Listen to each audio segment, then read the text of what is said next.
Tonight, we explore a different fate for Jon Snow, a world where the island of Dragonstone held one secret more than anyone living knew. Beneath the volcano's heart, preserved in old Valyrian magic and the deep heat of the earth, the last descendant of Vhagar had slept for 170 years, waiting for blood that smelled like home.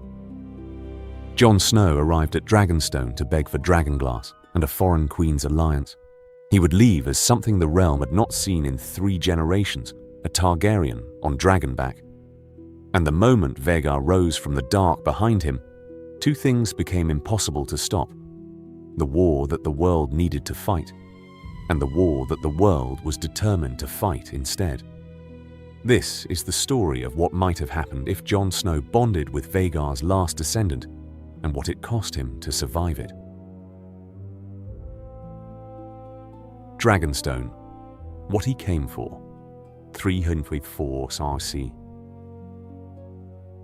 Jon Snow came to Dragonstone on a grey morning with a handful of men and no plan that could survive contact with a queen who had 3 dragons.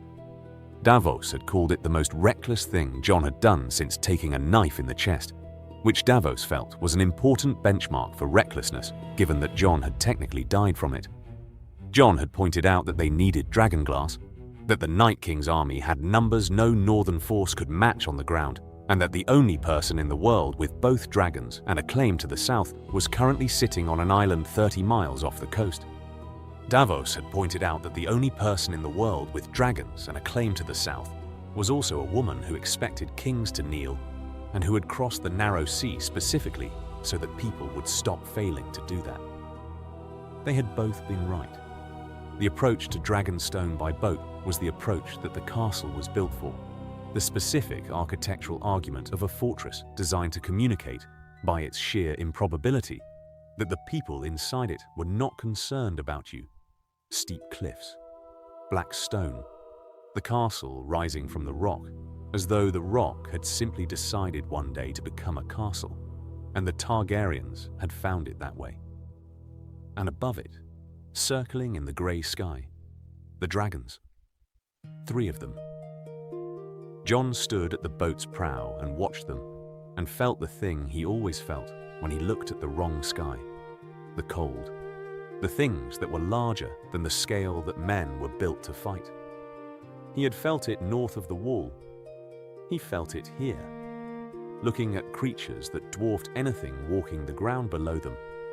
And he filed it with the other things he kept in the category of real, which was the category that mattered. Davos stood beside him. "You're not going to kneel," Davos said.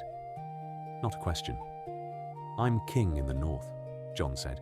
"She's going to mention that." "I'm aware." "Several times, possibly," with increasing emphasis. "I know, Davos." The boat came into the dock. The Queen's reception was everything the castle had promised: the Dothraki lining the steps, the Unsullied at the gate, the procession designed to communicate that every person who walked it was walking towards someone who did not need to impress you, because she had moved beyond the stage of needing to impress anyone. Jon walked through it with the specific economy of a man who had been trained by Ned Stark, and further trained by the Night's Watch, and further trained by dying, which was, without performing either courage or fear. Tyrion Lannister met him at the top of the steps. "Lord Snow," Tyrion said. Then, before Jon could correct him, "King Snow. My apologies. The title is new enough that the realm hasn't quite finished adjusting." He looked at Jon with the assessment of a man who had spent his life reading people across tables, and who was already reading this one. "How was the crossing?"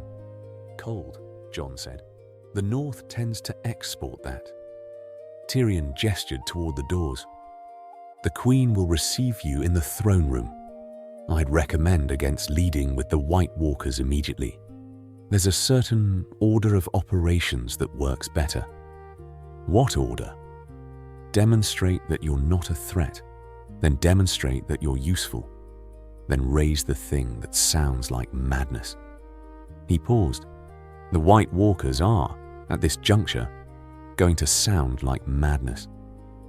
"They are madness," Jon said. "They're also real. Yes, Tyrion said. But she doesn't know that yet. She knows what she knows, and she's spent the last year learning that the world is significantly less organized than she had planned for. Try not to add too much new information at once. They went inside. Daenerys. The first meeting, or the throne room of Dragonstone, was the room that the stone egg had been designed around.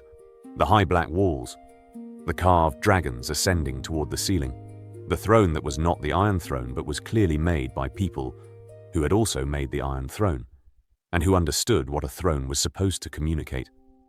Daenerys sat in it the way she sat in most things, not as though she had claimed it, but as though she had always been in it, and was simply allowing the rest of the world to catch up. She was younger than Jon had expected. She was more beautiful than Jon had expected, and she was watching him with the patience of a woman who had been handed things she'd already decided about. "You will forgive me if I don't kneel," Jon said, before she could open with it. "I don't mean it as disrespect. I am the king in the north. My people chose me. I did not choose myself. Kneeling to you would undo what they chose, and they are the people whose lives I'm here to protect." He looked at her. "I came to ask for dragonglass and an alliance. I am offering you the same. The North's support in the wars to come. I am asking for your support in the war that is already here." Daenerys looked at him.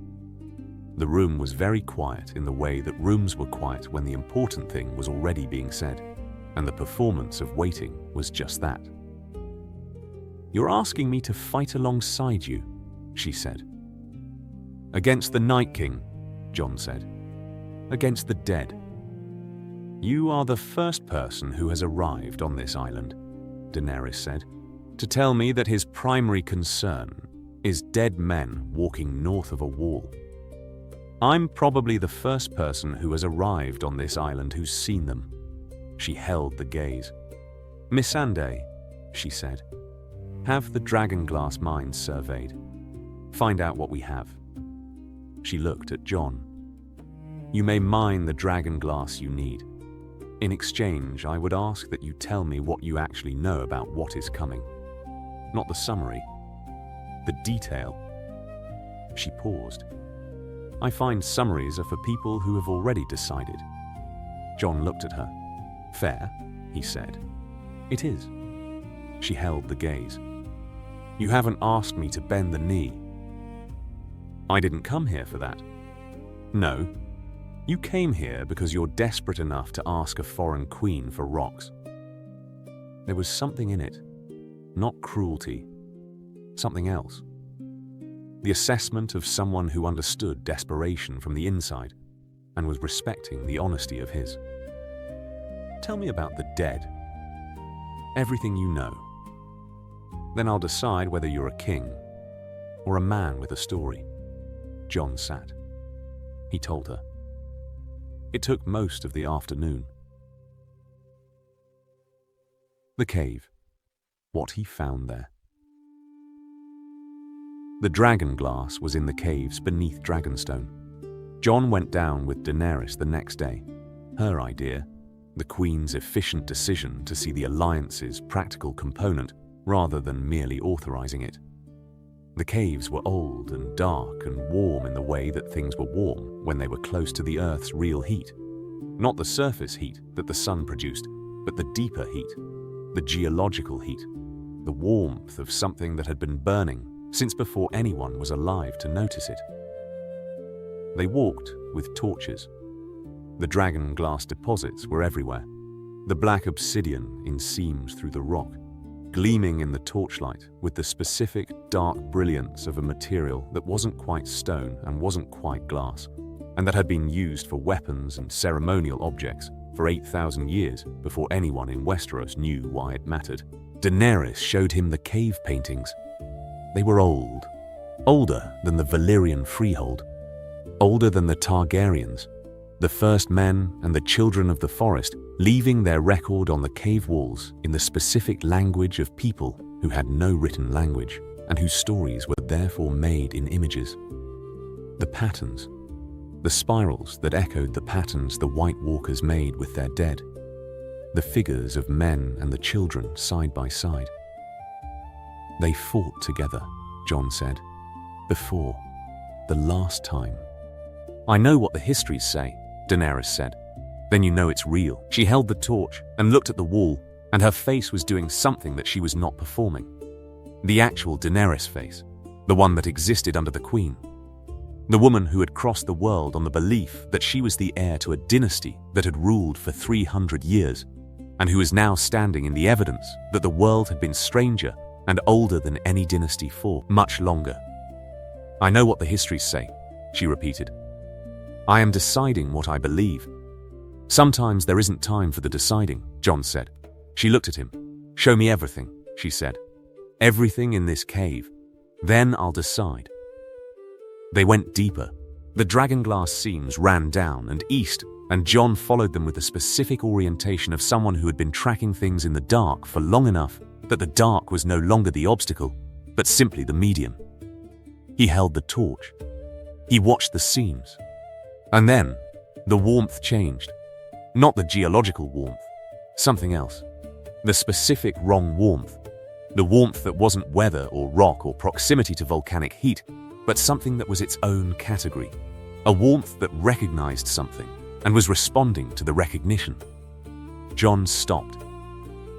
"What is it?" Daenerys said. Jon held the torch out. The tunnel continued past the dragonglass into a deeper dark that was not on any map of Dragonstone's caves. He had seen the maps. Davos had sourced them from the Citadel. Old maps of the island's underground passages, the legacy of maesters who had served here. This passage was not on the maps. The passage went somewhere the maps had decided not to record. "There's something further," he said. "The maps don't show." "I know." He looked at her. "I want to go further." Daenerys looked at the passage. She looked at Jon. She had the expression of a woman who had learned, through the specific education of being Daenerys Targaryen, that the things that looked most like traps were often simply interesting. "Lead," she said. Jon led. The passage went down for 50 feet, and then leveled, and then opened, without warning into a chamber that was not a natural chamber. It was too round, too proportional. The stone too smooth at the walls. It had been shaped. By what and when and for what purpose were questions that the chamber itself was not answering. But it had been shaped by something that understood that the thing it was housing required specific dimensions. The specific dimensions of a dragon. Jon held the torch up. The heat in the chamber was extraordinary. Not the burning heat of fire. The deep, impossible heat of something that had been smoldering for a very long time without going out. And in the chamber's center, coiled in a posture that was too structured to be accidental, too perfect to be the result of decay, was a shape that the torch revealed in pieces, scale, the size of a cartwheel. Claw, 5 feet from tip to joint. A tail, wound in the specific architecture of something that had decided exactly how to be still. Daenerys made a sound. Not a word. The sound a person made when they saw something they had no category for. The shape was enormous. Not Drogon enormous, Rhaegal's size perhaps. The middle dragon. The one that was large without being the largest, but it was ancient in a way that the younger dragons weren't. The scales not the vivid green or gold or black of Drogon and the others, but darker, preserved. The colors of something that had been sleeping for so long that even the colors had learned to be patient. It was breathing. Not visibly, not the chest rising rise and fall of a living thing, but the air in the chamber was moving in a rhythm that the chamber's stone was not producing. In, out, impossibly slow. The respiration of something that had been asleep for 170 years and that had kept the pace of a thing that did not need the same urgency from breathing that the living required. Jon took a step forward. Daenerys grabbed his arm. "Don't," she said. "It's not moving," Jon said. "It's a dragon," she said. "They don't need to move to kill you." Jon looked at the shape. He looked at the scale. He looked at the darkness of it. The ancient preserved stillness. And he felt the warmth that had pulled him through the passage, and that was now, in this chamber, not a pull anymore, but a presence. The specific awareness of something that was aware of him, not through sight or sound or smell, but through something that operated at a level he didn't have words for. He took another step, and the eye opened. The eye. What the dragon saw. The eye was amber gold. Not the brilliant, vivid gold of the younger dragons, the amber of something old, preserved, the color of resin rather than fire. It was the size of Jon's chest, and it was looking at him with the attention of something that had been waiting for a very long time, and was not surprised that the waiting was over. Jon did not run. This was not courage in any philosophical sense. It was the specific quality of a man who had stopped running from things because running had repeatedly failed as a strategy, and he had made a practical decision to try standing still instead. He stood still. The eye looked at him. And then the great head moved, slowly, the enormous muscle of a neck lifting the head from its coiled position, the head alone the size of a horse. The dragon breathed on him. Not fire, breath. The vast exhale of something that had been holding its breath for 170 years and was letting it out at last. And the breath was warm in a way that should have been burning but wasn't. A warmth that recognized him rather than consumed him. The warmth of something that knew his blood and was greeting it. Jon held very still. The head came close. Impossibly close. The scale face 3 feet from his. The amber eye regarding him with an intelligence that was not human but was not absent. Jon could smell it. Old heat, deep earth, the faint sulfur of volcanic preservation. Underneath that, something else. Something that wasn't a smell, but was registered in the same way as a smell. Recognition. The dragon recognized him the way the wolf had recognized him. The way Ghost had come to him in the snow. Not chosen, but inherent. Jon raised his hand. He put it against the scale. The scale was warm and rough, and the warmth went up his arm and through his chest and into him in a way that was nothing like what he had expected, and exactly what he had expected simultaneously. The connection, the bond, the thing that dragon riders described in the histories as the moment that nothing could undo. He felt the dragon in the way he felt Ghost, not words but presence, the vast ancient awareness of a creature that had been sleeping in a rock for 170 years and that had woken up for him. Behind him, Daenerys had not moved. She was standing at the chamber's entrance and she was looking at what was happening, and her face was doing something that Jon did not see because he wasn't looking at her. But Davos would describe it later when Davos was told about it, secondhand, from Missandei, who had heard it from a guard.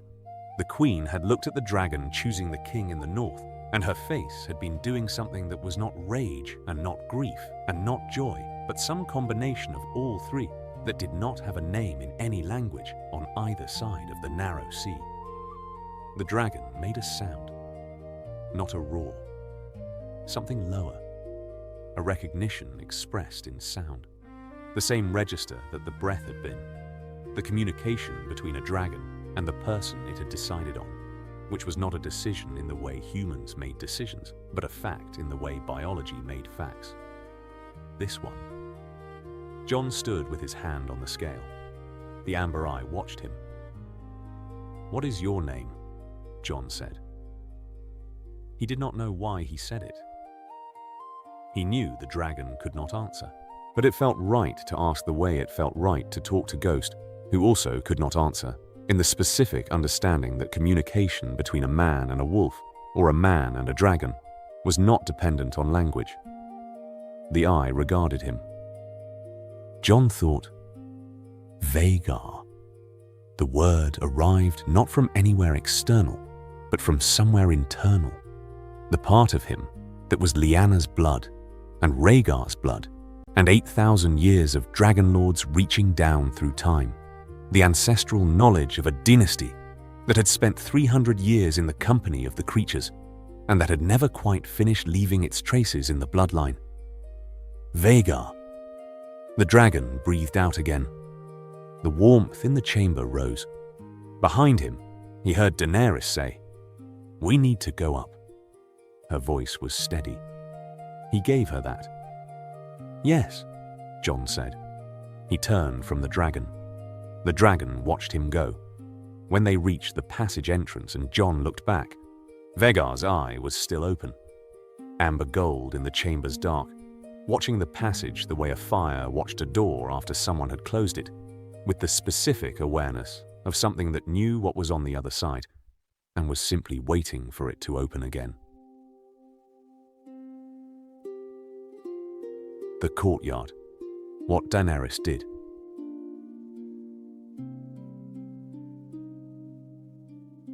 They came out of the cave and into the courtyard, and Daenerys walked past her advisors and past the unsullied guards and went to the battlements and looked at the sea, and Jon let her. He stood in the courtyard. Tyrion appeared beside him. "What happened down there?" Tyrion said. "There's a dragon beneath the island," Jon said. Tyrion looked at him. "I'm sorry. A dragon. In the caves beneath Dragonstone. Preserved. Sleeping. Very large." Tyrion opened his mouth and closed it. "And?" he said. "It woke when I touched the stone," Jon said. "It breathed on me. I put my hand on it." Tyrion turned to look at Daenerys at the battlements. "Oh," Tyrion said. "Yes. And she was there. She saw it. She saw it." Tyrion absorbed this with the specific Tyrion quality of a man absorbing information that was both much worse and much more interesting than expected. "A dragon chose you," he said. "A dragon chose me. In front of Daenerys Targaryen. In front of Daenerys Targaryen, who came to this island on the understanding that she was the last Dragon Lord. I know. And has 3 dragons. I know, Tyrion." Tyrion looked at the battlements. "Right," he said. He poured 2 cups of wine from somewhere, handed one to Jon. "Drink this. Then we're going to have a very long conversation about what happens next and whether you're still alive at the end of it." Jon drank the wine. Daenerys turned from the battlements. She came back to the courtyard with the specific Daenerys posture of a woman who had made a decision in private and was now executing it in public. And the decision was control. She walked to Jon with her counsel watching, and she stopped in front of him and she held his gaze. "You didn't know it was there," she said. "No." "You didn't come here for that?" "I came for Dragonglass and an alliance." She held the gaze, testing, reading him the way she read everything, for performance, for the gap between what someone projected and what they were actually doing. "The dragon has never responded to me," she said, "or to anyone. I didn't know it existed. The island's histories say nothing of it." She looked at him. "It chose you?" "Yes, because you're Targaryen." It was not a question. She had been doing the arithmetic since the chamber. "You came here as Jon Snow, bastard son of Eddard Stark, king in the north. But a dragon doesn't choose northern bastards." Her voice was controlled. "Who are you?" Jon looked at her. "I don't know yet," he said. "I have suspicions. I haven't been able to confirm them." "Suspicions?" She held the word.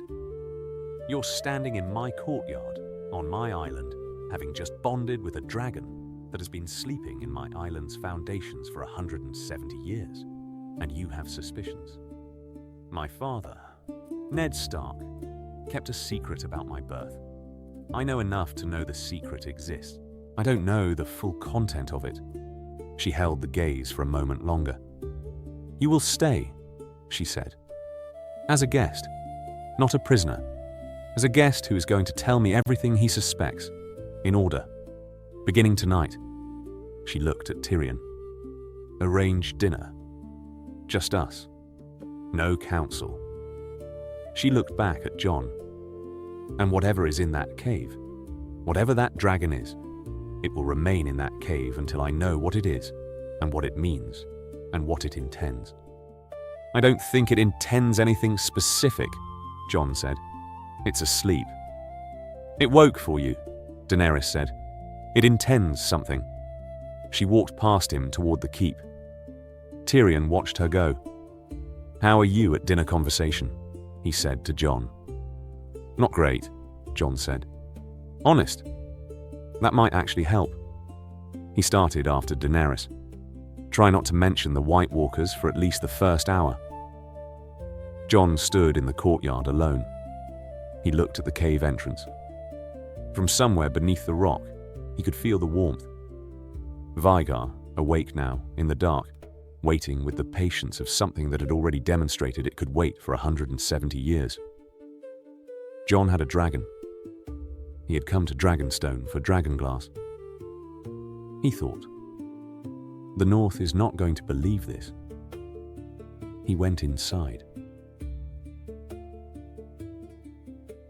Dinner. The truth she drew out of him. The dinner was exactly as uncomfortable as Tyrion had predicted, and considerably more honest than Jon had planned. Daenerys asked questions the way she did most things, with the patience of a woman who had time, and the directness of one who had decided that having time was not a reason to waste it. She asked about his death and his resurrection, which Jon confirmed with the bluntness he brought to most things he wished were not true. She absorbed this. She asked about the Night's Watch, about what he'd seen north of the Wall, about the specific details of White behavior and White Walker movement that she had been hearing as summary and now wanted as account. He gave her the account.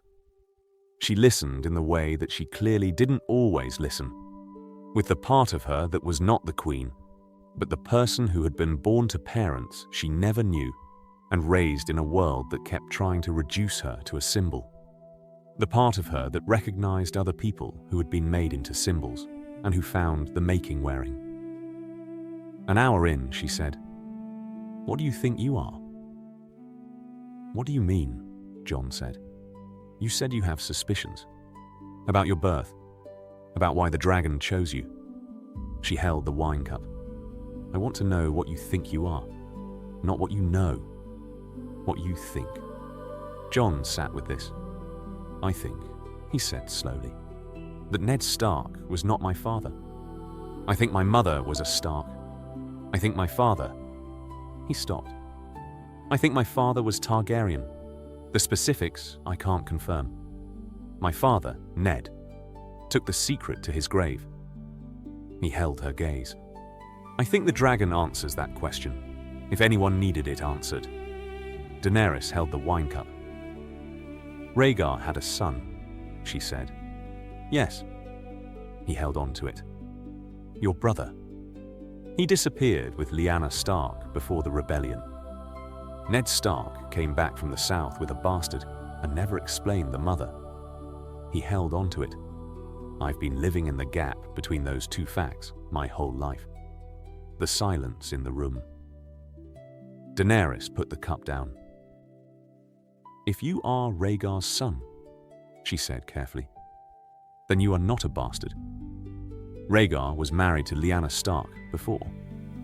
The histories suggest, before you were born. The maesters who've studied the rebellion think the marriage may have been real." She held his gaze. "Which would make you the legitimate son of Rhaegar Targaryen." A pause. "Which would make you the heir to the Iron Throne." Jon said, "I'm the king in the north."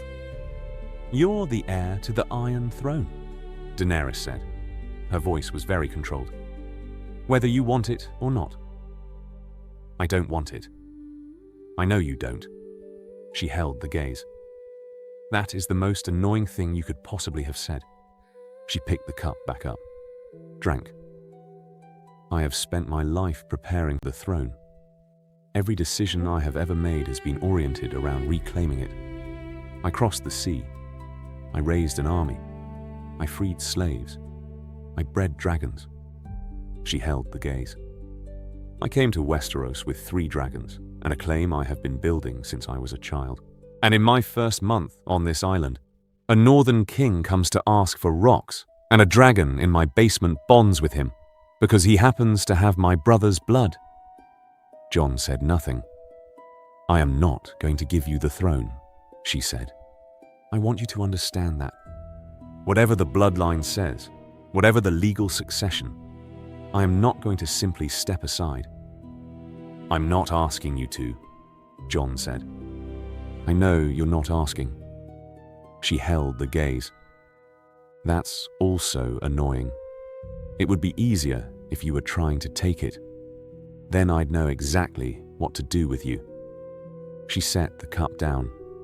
Instead, you're sitting in my dining room, genuinely not caring about the most important object in the known world, which means I cannot fight you, and I cannot trust you, and I cannot put you in a cell, because you haven't actually done anything except let a dragon breathe on you.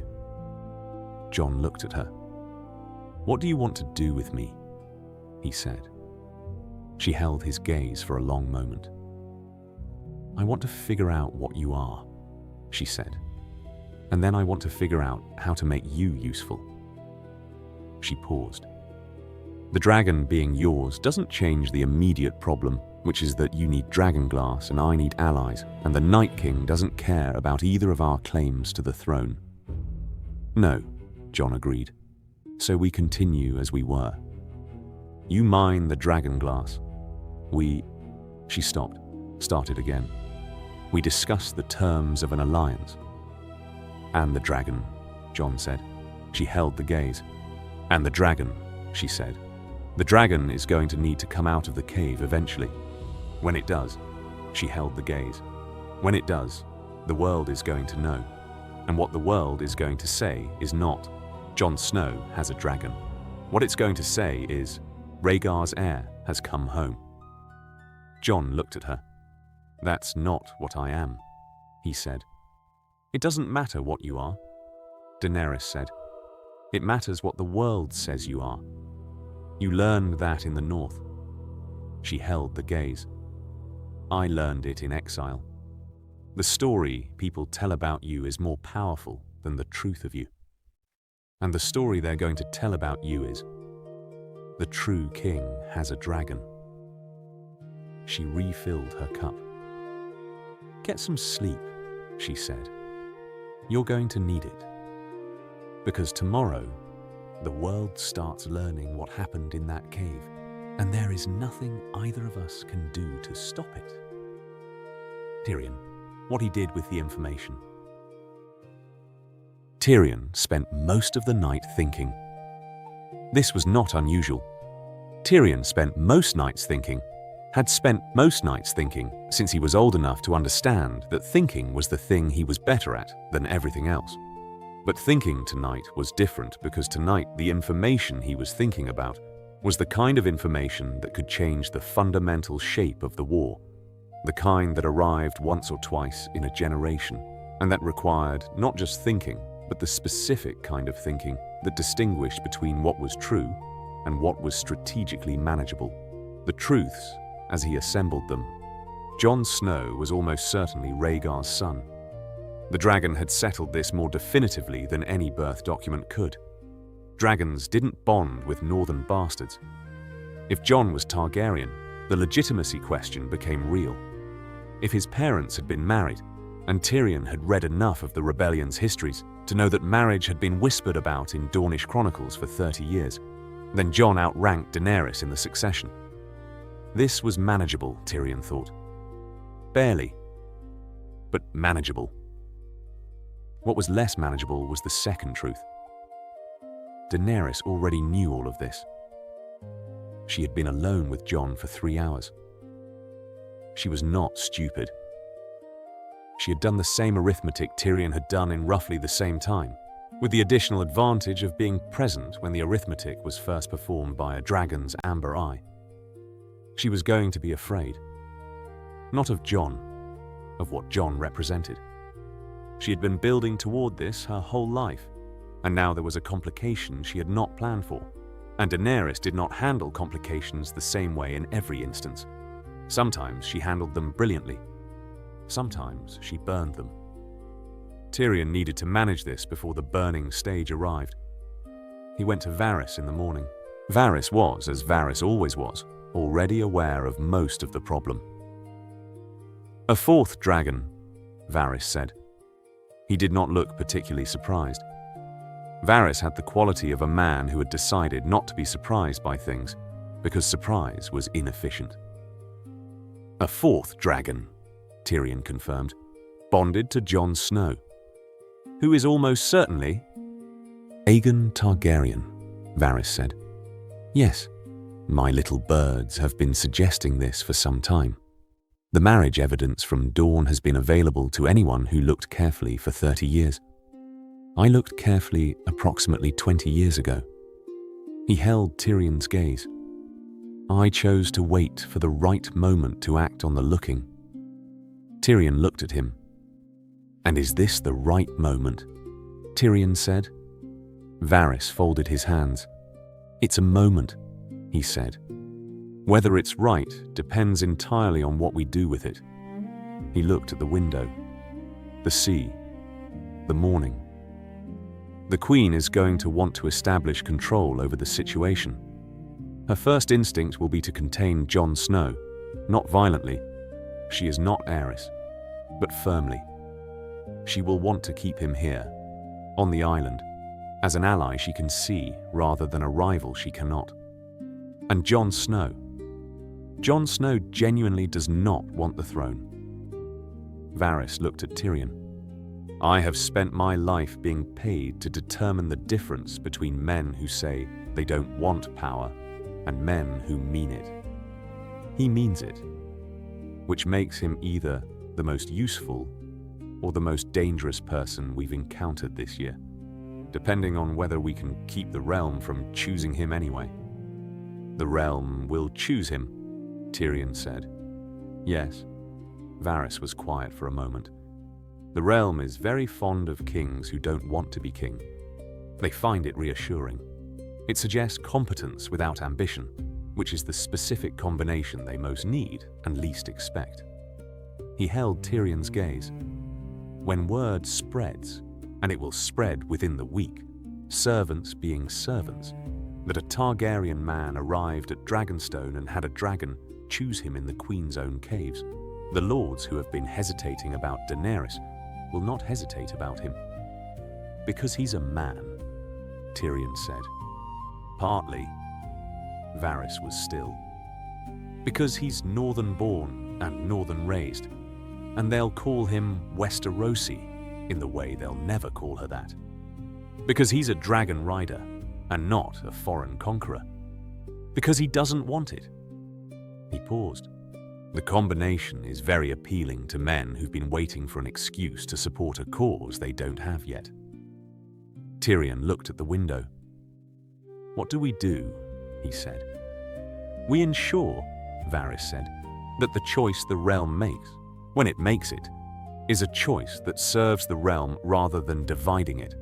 Which means we need Jon Snow and Daenerys Targaryen to arrive at an arrangement before the realm forces one on them." He looked at Tyrion. "That is your job. I will manage the information. You will manage the people." Tyrion looked at him. "I hate this job," Tyrion said. "You're very good at it. That's what makes it terrible." He went to find Jon. "Jorah. What loyalty cost him?" Jorah. Mormont came to find Jon on the second day. Not officially, he came to the courtyard where Jon was working with Vhagar, the two of them going through the exercises that Jon had been developing with the bond, learning what the dragon could do and how it communicated, what it was capable of and what it needed. He came and he stood at the courtyard's edge, and he watched. Jon noticed him. Jorah Mormont was not a man who was easy to miss. He was large in the northern way, the Mormont way, Bear Island producing a specific kind of person, built for cold and hardship, and the specific loyalty that cold and hardship produced when they'd been in someone's family long enough. Jon had heard of him. Jorah's story was part of the Wall's history in a sideways fashion. The man who had fled Westeros ahead of Ned Stark's justice and who had been in exile ever since. He was also the man who had been at Daenerys' side for longer than anyone. Jon went to him. "Sir Jorah," he said. Jorah held the gaze with the look of a man who had been deciding something and had arrived at the end of the deciding. "Lord Snow," he said, then, with the correction arriving before Jon made it. "Your Grace, I don't know what to call you yet." "Jon works," Jon said. Jorah was quiet. "I want to tell you something," he said, "directly, because I think you prefer direct." "I do. I have followed Daenerys Targaryen since she was a girl sold to a Khal for political gain," Jorah said. "I have followed her through things that should have broken her, and through things she did that I didn't agree with, and through everything that made her what she is." He held on to it. "My loyalty to her is the thing I have instead of my house, and instead of my honor in the ordinary sense, and instead of anything else I might have built if my life had gone differently." Jon held his gaze. "I understand," Jon said. "I'm not sure you do." Jorah was quiet. "I'm telling you this because I want you to understand where I'm standing when I say what I'm about to say." He paused. "You are good for her. The dragon. The truth of what you are.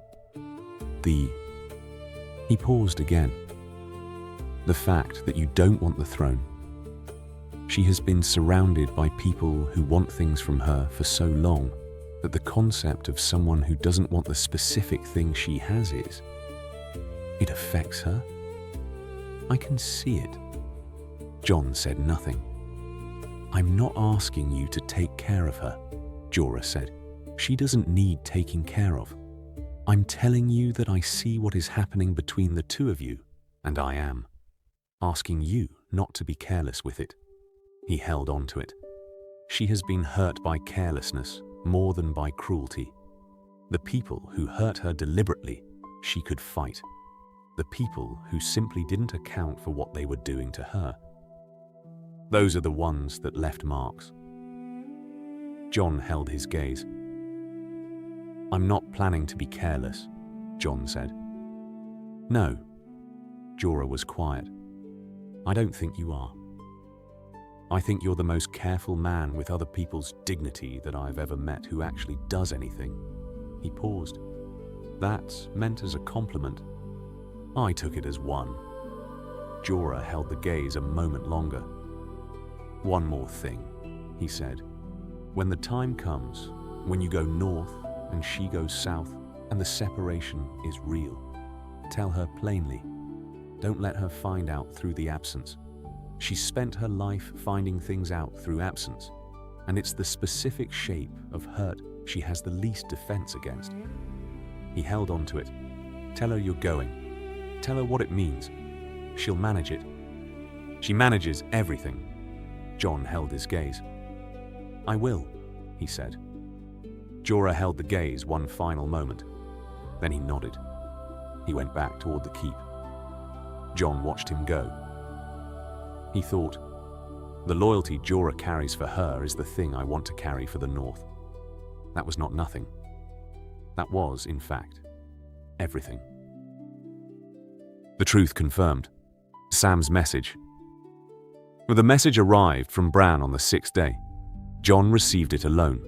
Davos brought it to him, in the private rooms he'd been given, which were comfortable in a way that communicated he was a guest of high standing, rather than comfortable in a way that communicated he was welcome to stay as long as he wanted. There was a difference. Jon had noticed it. He read the letter.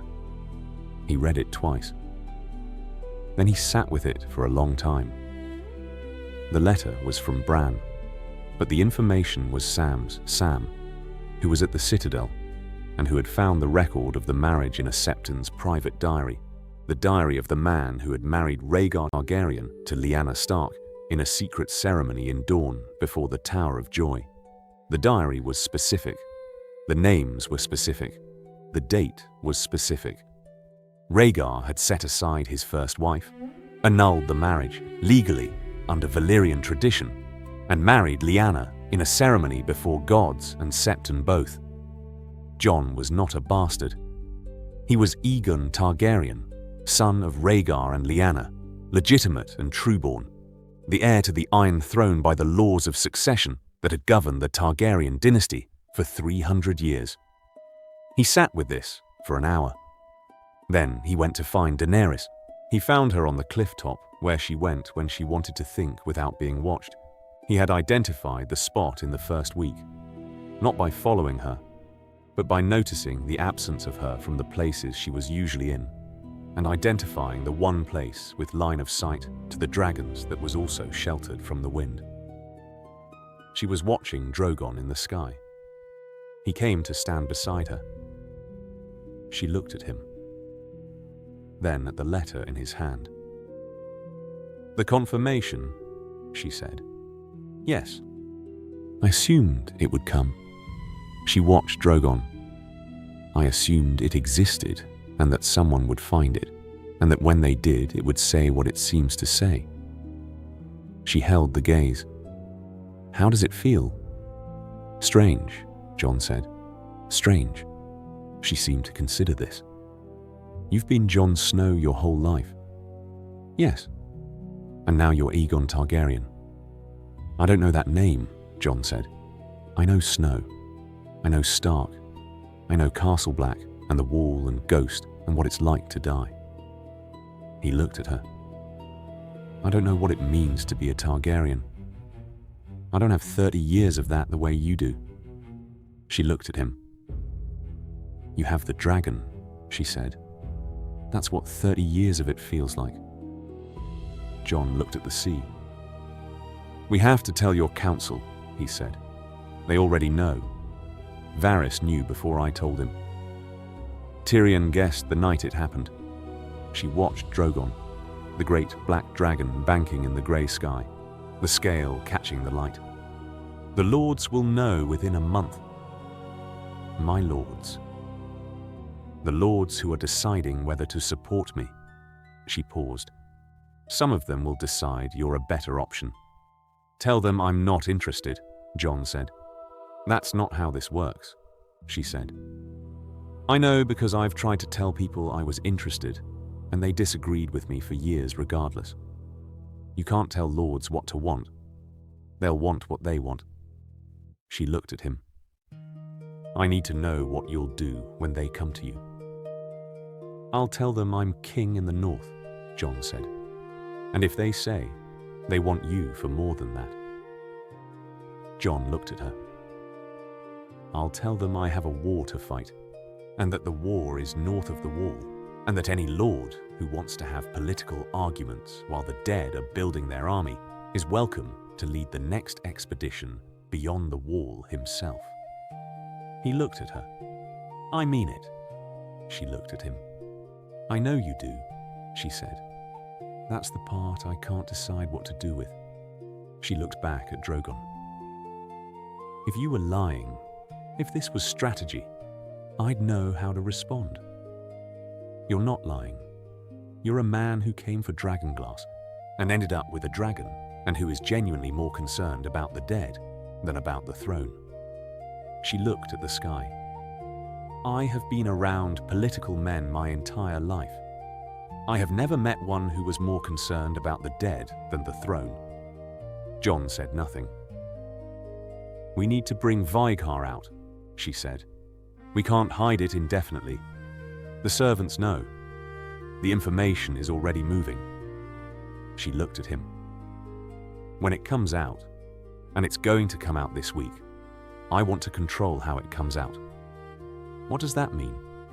"It means you present as my ally, not my rival, not the true heir, my ally, a Targaryen dragon lord who came to Dragonstone to join forces against the Night King. 2 Targaryens, 2 dragons." She looked at him. "The message is, this is strength, not division." Jon looked at her. "You want us to appear unified," he said. "I want us to appear exactly what we are, she said. Two people who need each other. The appearance of unity follows from that naturally. A moment. All right, he said. Tomorrow, she said. We bring the dragon out tomorrow. She looked back at Drogon in the sky. His name is Vhagar, Jon said. She was quiet for a moment. Vhagar's blood, she said. Her last descendant, Aemon thought. The old Maester at Castle Black. He knew the histories. Jon held the gaze on the sea. She was Visenya's dragon, the largest Targaryen dragon before Balerion. She outlived 4 kings. She died in the dance, Daenerys said. Above the God's Eye, Caraxes brought her down. Both dragons died in that lake, and both riders with them. She held her gaze on the sky. She killed Arrax over the sea before that. Lucerys Velaryon was 13 years old. She paused. I know the histories too. I thought you should know the name, Jon said. She looked at the sky. Tomorrow, she said. Jon left her on the cliff. Vhagar, the Rising. Vhagar rose from the earth in the afternoon. Jon went to the cave entrance alone. Daenerys had offered to come, but Jon had asked to go first, the specific logic of a first bond being as private as possible before becoming public. She had accepted this. He went to the cave entrance and he held the torch and he went down. Vhagar was awake. The amber eye found him before the torch found the dragon. The glow of it visible in the dark before the scale, before the mass, before the full reality of the creature that had been preserved in this chamber for 170 years. Vhagar had been moving since the day before. Jon had felt it through the bond. The slow circulation of something returning to its body after an impossible sleep. The stiffness of scaled muscle relearning how to be used. Jon put his hand on the scale again. The warmth answered. He said nothing. He did not need to say anything. The connection was not language and did not require it. It was more primitive and more complete than language. The bond between a rider and a dragon that the histories described as something that rewired both of them, that changed what both parties were in ways that neither could fully anticipate. He thought, come up. Vhagar rose. Not quickly. The body had been still for 170 years, and the body knew it. The muscles working through a stiffness that was beyond anything Jon could imagine. The great neck extending, and the legs finding the floor of the chamber, and the tail uncurling, with the specific patience of something that had no deadline, and was in no hurry despite having been hurried at once. It took 2 hours to bring Vhagar from the chamber to the cave mouth. Jon walked beside the dragon the whole way, one hand on the scale, the connection constant, the communication between them not verbal but real. Jon saying here, this passage, careful, the ceiling narrows not with words, but with direction, with intent, with the Targaryen blood that the dragon was using as a map. At the cave mouth, Vhagar stopped. Light. Full light. The afternoon light of Dragonstone in autumn, grey and real. Vhagar held at the threshold. Jon stepped out first. He turned back. Vhagar's eye was at the cave mouth. The amber gold in the daylight. The scale visible in the arch of the cave entrance, enormous, the dark of it in relief against the grey sky. Come, Jon said. Vhagar came out. The reaction in the courtyard was the reaction that a dragon emerging from the earth produced, which was absolute silence, followed by a sound that was not speech. Followed by people moving in ways that were the physical expression of encountering something their category system didn't have a slot for. The Unsullied took a collective step back. The Dothraki, who had seen Daenerys' dragons from birth and who had been trained out of the instinctive fear of them, stared at Vhagar with the specific look of people who understood that this was different. Not Daenerys' dragons, something else. Something older, something that had been sleeping in the ground for 170 years, and that wore that sleep in its color, in its movement, in the ancient quality of a body that had been preserved by old Valyrian magic, and that was returning to the world with all the patience of something that had survived long past the civilization that made. It. Daenerys was on the steps. She watched Vhagar emerge, and she watched Jon beside Vhagar, his hand on the scale. The ease between them that was the most visible evidence of the bond, the way Jon was not afraid and Vhagar was not cautious. And the space between them had none of the distance that existed between an animal and a person who was managing it, and all of the closeness that existed between two things that had recognized each other. Drogon was on the turret above. The black dragon looked down at Vhagar with the unreadable attention of one very large creature regarding another very large creature and doing the arithmetic. Vhagar looked up at Drogon. Neither moved. Then Vhagar looked away, toward the sea, toward the sky, toward the horizon, in a way that communicated with absolute clarity what Vhagar thought of Drogon's assessment, which was noted and not particularly relevant. Jon heard Davos make a sound. He looked over. Davos was standing at the courtyard's edge with the expression of a man who had served a king who came back from the dead, and who had thought that was the ceiling on the things he was going to have to process in his service, and who was now revising the ceiling upward. "Your Grace," Davos said. He didn't specify which grace. "It's fine," Jon said. That's a very large dragon, Your Grace, I know. And you, the two of you, yes." "Right." Davos looked at Vhagar. "Right." Jon put his hand back on the scale. He thought. Up. Vhagar spread its wings.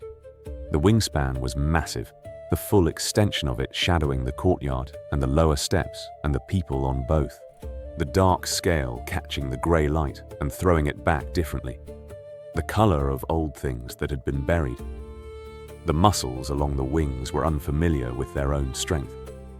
Jon could feel it through the bond, the hesitation of a body relearning what it was capable of.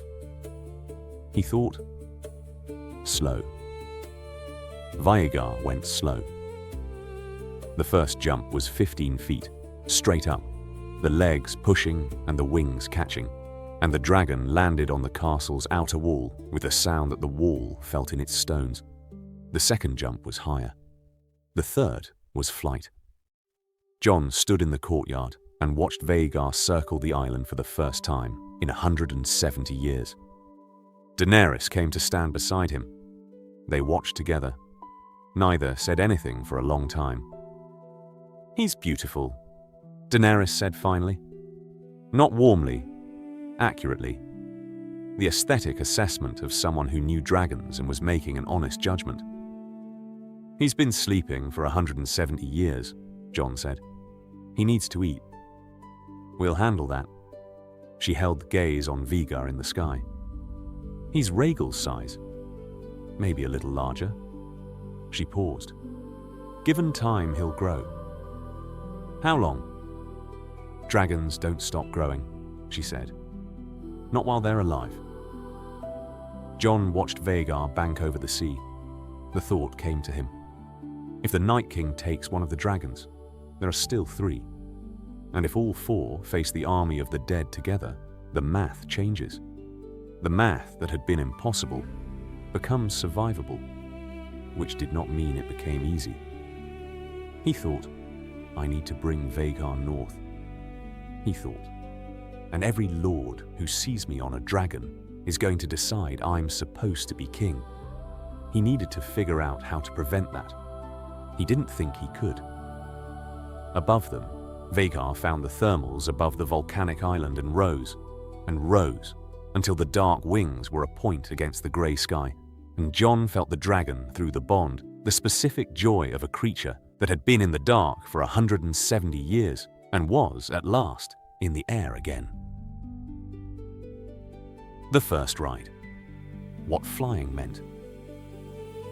The first ride was on the 3rd day.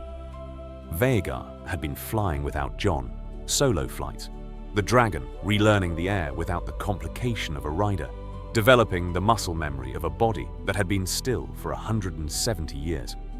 Jon had watched from the cliff each time, the bond running constant, feeling what Vhagar felt through the connection and building the understanding of what flight was from the receiving end. Theory was one thing.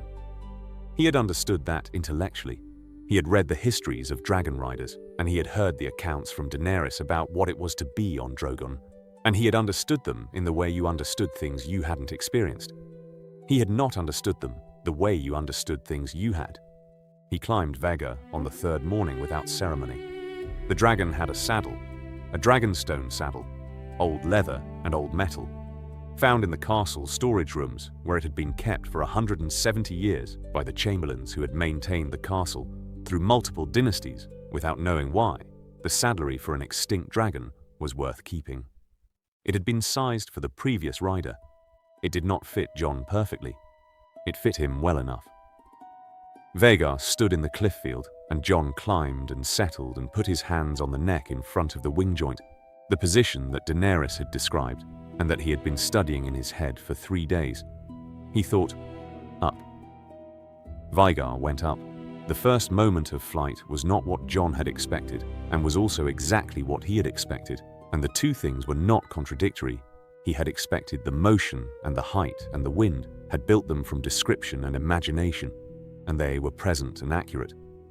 What he had not been able to imagine was the bond under flight conditions, the way the connection between rider and dragon was different in the air than on the ground. On the ground, the bond was a presence, the awareness of another consciousness beside his, Vhagar's intelligence adjacent to his own, readable but separate. In the air, the bond collapsed the separation. What Vhagar felt, Jon felt simultaneously. The wind over the wing surface, the thermal rising from the volcanic island, the specific orientation of a creature that navigated by instinct rather than by calculation, and that knew where it was in the sky, the way Jon knew where his sword hand was in the dark. The ground fell away, and the sea appeared, and the sky opened in every direction, and Jon felt all of it through two nervous systems simultaneously. It was the most overwhelming thing that had ever happened to him. Not frightening. Overwhelming in the way that the most true things were overwhelming. The way dying had been overwhelming. The way coming back had been overwhelming. The way Ghost's bond was overwhelming if he let himself feel it fully rather than managing it to a background presence. This was that, but scaled to a dragon, which was to say it was that but orders of magnitude beyond what a wolf bond produced. He thought, this is what they were. The Dragon Lords. He thought, not kings who happen to have dragons. People who happen to also be human. Vhagar banked over the sea. Jon held on and let the bond run and felt the island below, felt the cold of the water, felt the thermal off the volcanic rock, felt Daenerys watching from the cliff's edge, felt her watching, Vhagar's intelligence registering the figure on the cliff and identifying it as significant to Jon and therefore worth noting. He thought, go higher. Vhagar went higher. The island disappeared beneath cloud, and then the cloud was below them, and the sky above was the blue-grey that existed above cloud cover. The sky that Jon had never seen from below, and that was from above simply enormous. The ceiling gone, the world opened into something that did not have edges. He held on. He thought with the part of him that was Ned Stark's son. This is terrifying. He thought with the part of him that was something older. This is home. Vhagar understood both. They came down an hour later, and Jon dismounted on legs that needed a moment to remember what legs were for, and Vhagar bent his head, and Jon put his hand on the scale, and they held the bond in the aftermath of flight, the way you held a fire after coming in from the cold. Daenerys was at the field's edge. How was it? She said. Jon looked at her. I understand, he said. She held the gaze. Yes, she said. You do now. She went back to the keep. Jon stood in the field with Vhagar and the sound of the sea below and the bond between them, and thought about what it meant to understand something that had only ever been story before, and what it changed in you to understand it. Everything, he decided. Everything. And nothing that was the wrong thing. The Lords, how the word travelled.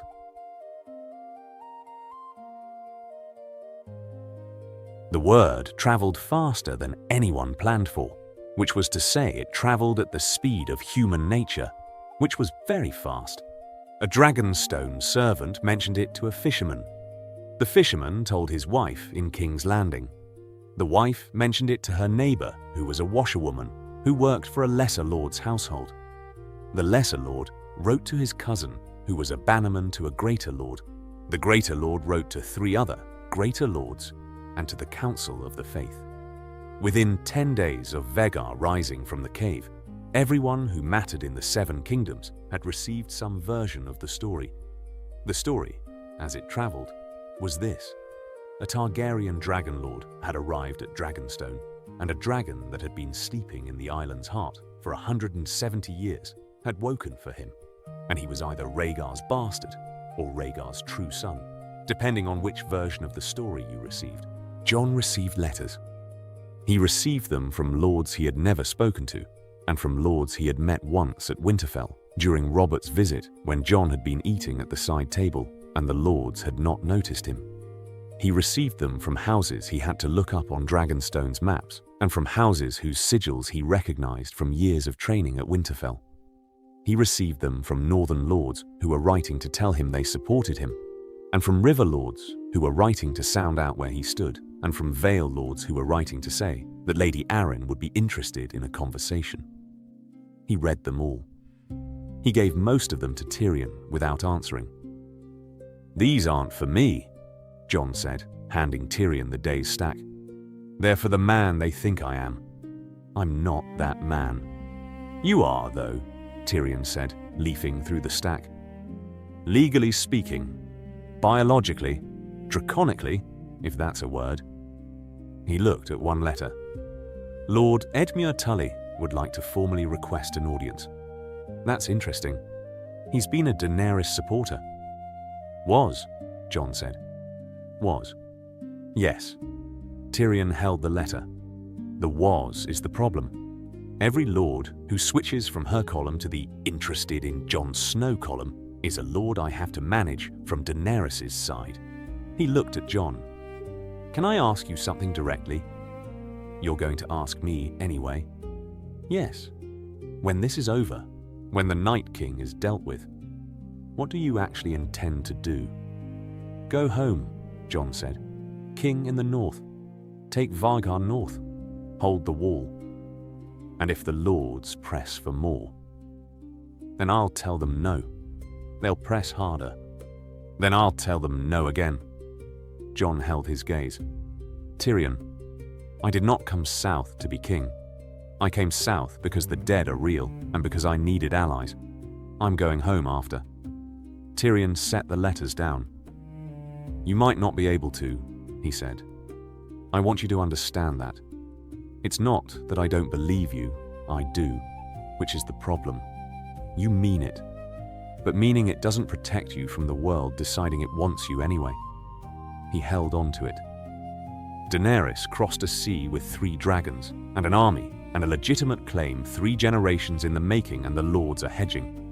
You arrived in a boat with 6 men and the island's hidden dragon chose you, and the lords are writing letters." He held the gaze. "That's not fair. It's true." Jon said nothing. "She knows," Tyrion said. "She's not an idiot. She watches every letter that comes in. She knows who they're from and what they say before you do, most of the time." He held on to it. "She is managing her response with remarkable composure, and I don't know how long that composure holds." "It'll hold," Jon said. "She's not her father." "No, she's not." Tyrion looked at him. "She's also not guaranteed to remain not her father under sufficient pressure. No one is. She has been under enormous pressure since she arrived in Westeros, and the pressure keeps increasing. And now there is another Targaryen with another dragon eating into the support she needs." Jon looked at the remaining letters. "What do you suggest?" he said. "I suggest," Tyrion said, "that you and the Queen present a unified front, loudly, publicly, that you make it clear, repeatedly, visibly, in front of witnesses, that you came here as an ally, and that you are leaving as an ally, and that the throne is not what you're here for. He held on to it. And then I suggest that you go north as quickly as possible. Take the dragon glass. Take Vhagar. Get back to the war that actually matters. The more time you spend on this island, the more time the lords have to write letters, and the more time the letters have to change the situation into something neither of you can manage. Jon held his gaze. I want to bring her north, Jon said. I've been trying to convince her to come north. She needs to see the dead for herself, the way Robert needed to see it. And she hasn't committed. I know. Tyrion poured wine. Let me work on that. He left with the letters. Jon looked at the window, at the sea, at the sky above the sea, where Vhagar was a dark shape banking in the grey morning. He thought, every day I stay here is a day someone somewhere decides I should be king. He thought, I need to go north. Sansa, what she wrote. Sansa's letter arrived on the 12th day. It was longer than most of what Jon received, and the length was itself information. Sansa did not write long letters when short ones would do. He read it in his room with Ghost at his feet. The letter said, Jon, the Northern Lords are arguing. Lords, Glover, Serwyn and Dustin want to write to you about the succession. I have told them the succession is not on the table, and they have listened with the polite tolerance of men who have decided they know better than I do. Littlefinger has been attentive in the way he is attentive when he thinks an opportunity is forming.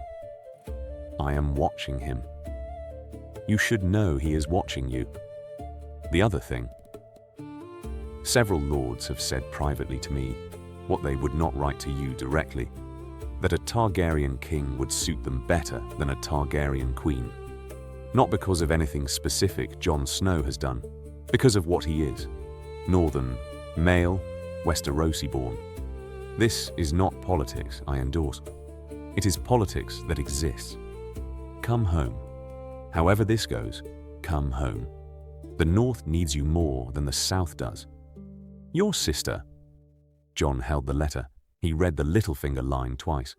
He wrote back, Sansa, watch Littlefinger. Keep him away from information about the succession arguments. His interest in any political opening is not for us. Tell the lords the succession isn't on the table. Tell them I mean it. Tell them if they want to argue about who sits the Iron Throne, they're welcome to go south and argue it in person. I'll come home after the fight. He sealed the letter and thought about Littlefinger, the way Littlefinger moved through political openings, the way water moved through rock, not by force, but by finding the crack. A Jon Snow on a dragon was a crack in a dozen existing structures. Littlefinger would be finding the crack and making it wider. He went to find Davos. Send for Brienne of Tarth, he said. Tell her Sansa needs her in Winterfell. She goes home before we leave. She's not going to like leaving you. Tell her Sansa is more important. He held Davos's gaze. She knows that's true. She'll go. He was right. Brienne went. King's Landing. What Cersei did. Cersei received the news about the fourth dragon on the morning of the seventh day. Qyburn brought it to her in the throne room, not because it required the throne room, but because Cersei had been spending her mornings in the throne room since the dragons had first appeared over Dragonfield, in the specific way that people occupied their strongest position when the world was doing things they hadn't planned for. She read the report. She read it twice. She set it down. Tell me what you know about the dragon, she said. It was sleeping in the island's foundations, Qyburn said. Our source isn't close enough to provide precise detail, but the accounts describe a dragon significantly larger than the Queen's three, larger than the two smaller ones, comparable or superior to the black one. Old, not recently hatched. He paused. Preserved, somehow. The wildfire scholars I've consulted say old Valyrian magic in volcanic stone could theoretically sustain a living creature in a state of reduced function for... I don't need the scholarship, Cersei said. I need the implication. Qyburn folded his hands. The implication is that Daenerys Targaryen is no longer the only Targaryen Dragonlord, he said. The northerner who arrived at Dragonstone, who we had been treating as an inconvenient but manageable vassal of the Targaryen queen, appears to be Targaryen himself. The dragon's choice of him is the evidence. Dragons do not bond with people who aren't of the blood. Cersei held the throne.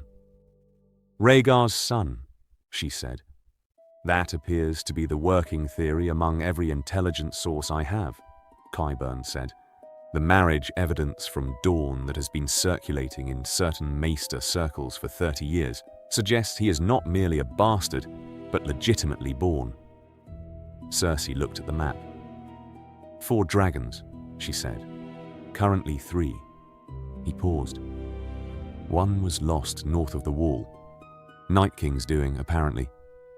3 remain. Cersei processed this.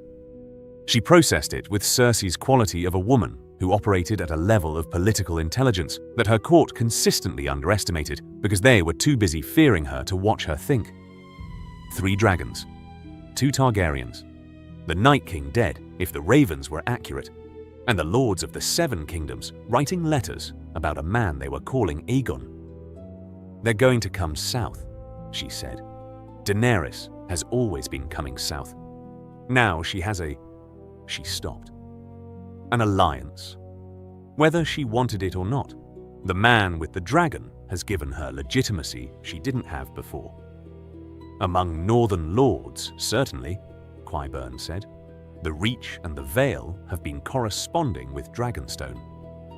Everyone has been corresponding with Dragonstone. She held the throne. What's our position if they come south together? Difficult, Qyburn said. 3 dragons against the Scorpions. The Scorpions are improved, Your Grace, significantly, but 3 dragons and the Unsullied and the Dothraki combined with what the North can field. I know what the math says, Cersei said. I'm asking what our options are. Qyburn was quiet for a moment. Your Grace, he said carefully. The man they're calling Aegon, the accounts suggest he doesn't want the throne, that he came south specifically for the Northern War and intends to return north. If that is true, Cersei said, then Daenerys comes south with 2 dragons and the backing of the king in the north and the moral authority of having just saved the world from the dead. She looked at the map. Which is not a position I can fight. Not militarily. She was quiet. Begin negotiations, she said. Qyburn blinked. With Dragonstone. With Dragonstone. She looked at the map. Not surrender. Negotiation. There's a difference. She held the throne. I want terms I can survive. Terms that keep my children alive and my name intact and some portion of what I've built standing. She looked at him. I have been gambling on my enemies dividing. They haven't divided. I need a different strategy. Qyburn held his gaze. A wise decision, Your Grace, he said. I know, she said. I don't need you to tell me it's wise. I need you to arrange the meeting before Daenerys decides a meeting isn't necessary. She held the throne. Do it today. He left. Cersei held the throne. She thought about dragons. She thought about what her family had done to the dragons and what the dragons had done to her family, and the specific shape of a dynasty that had ruled for 300 years and that had been destroyed, ultimately, by the things it had created, by the fire, by the blood, by the creature sleeping in a cave that had woken up for a bastard northern king. She thought, Father would have had a plan. She thought, Father is gone. I need my own plan. She thought, surviving is a plan. She sat in the throne room, and she began to build it. Jon and Daenerys. What they built. The 2 weeks at Dragonstone were not easy, but they were productive. Not in the political sense. The politics were a constant managed disaster, the letters coming in and Tyrion managing them, and Varys threading information through channels, and neither Jon nor Daenerys being fully in control of the story the world was building about them. In the personal sense. In the sense of two people who had been handed a situation they hadn't asked for, and who were slowly, grudgingly, with considerable friction, working out how to be in the same space. They trained the dragons together.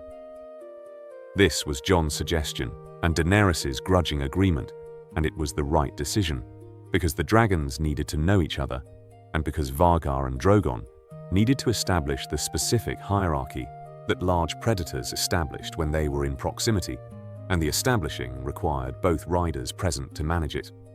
Drogon was dominant. He had been dominant for years, the largest of the three, the one Daenerys had bonded with most completely, and Vhagar was new to the heir and still recovering the muscle memory of flight, and Drogon communicated his dominance with the ease of a creature that had been the largest thing in any room for a long time, and that was used to that fact going uncontested. Vhagar did not contest it. This surprised Jon.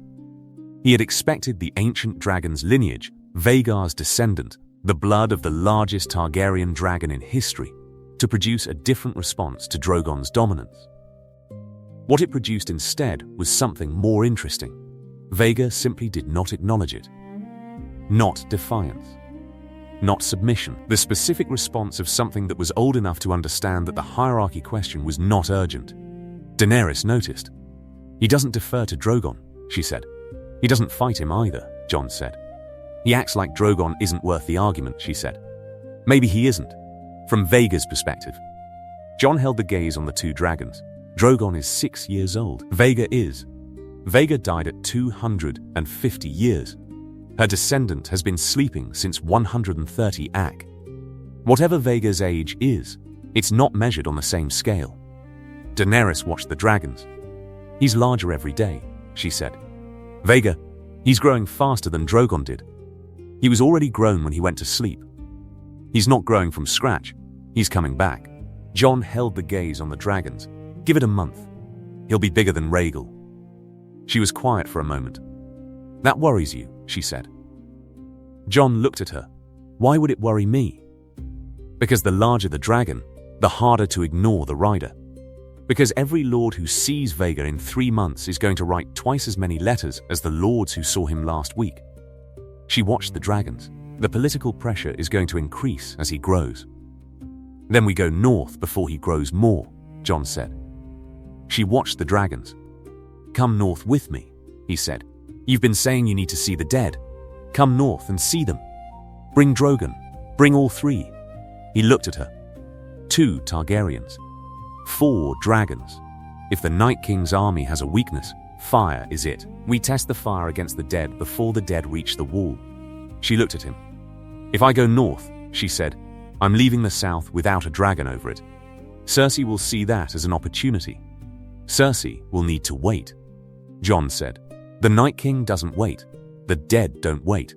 Cersei can be fought in the spring. What's building beyond the wall cannot. She held the gaze. She had been asking him, in various ways, to convince her.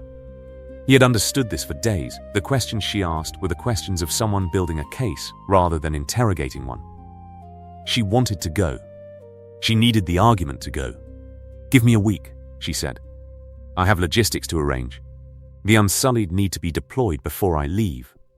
There are garrison questions for Dragonstone. She held the gaze. A week. A week, Jon said. She turned back toward the keep. Jon, she said. He turned. She looked at him. I believed you, she said. About the dead.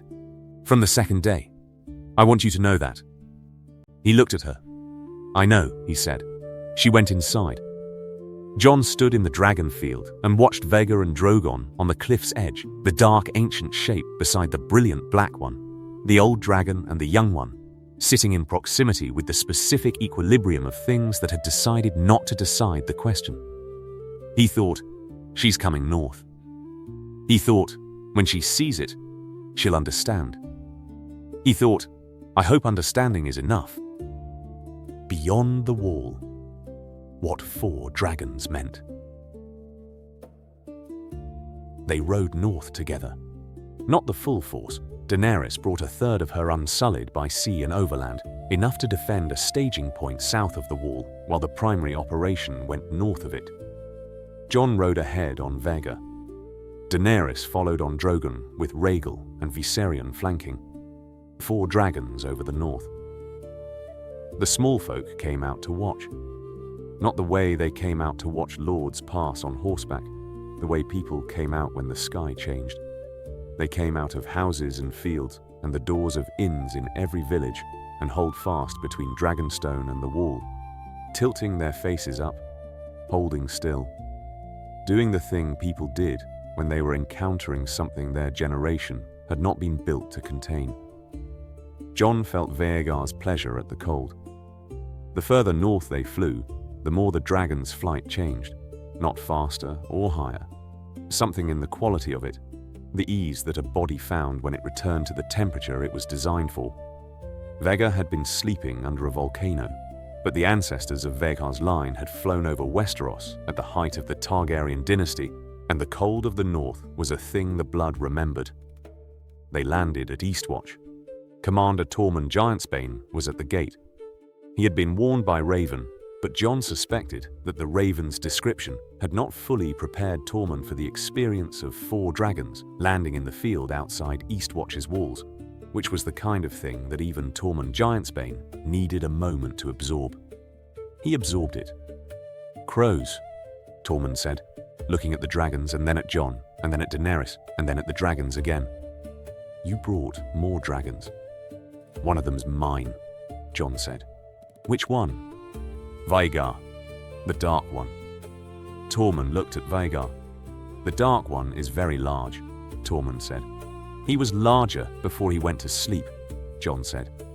Tormund opened his mouth and closed it. "Inside," he said. "Drink first. Then you tell me what happened."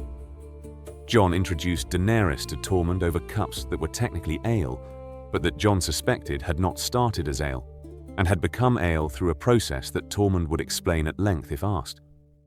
Daenerys drank it with the expression of a woman who had drunk worse and survived, which she had.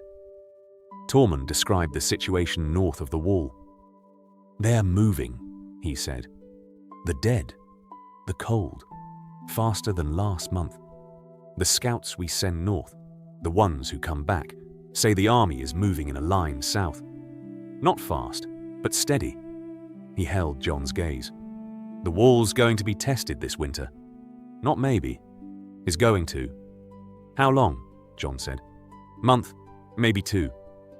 Tormund looked at the window. "Your dragon glass is going out to the garrisons, your obsidian arrows and blades. The Watch's rangers have them, the free folk fighters have them. But Jon, the numbers." He held on to it. "We've been doing our counts from the scouts. The army of the dead has numbers that the dragon glass doesn't solve. The math doesn't work without..." He looked at the ceiling in the direction of where 4 dragons were currently standing outside the walls. "Without those," Jon looked at Daenerys. "We need to go north of the wall," Jon said. "Now, before the army reaches us. We need to see what we're dealing with, and we need the dead to see what we have." Daenerys looked at him. "A provocation," she said. "A demonstration," Jon said. "We go north, we find the army, we show them fire.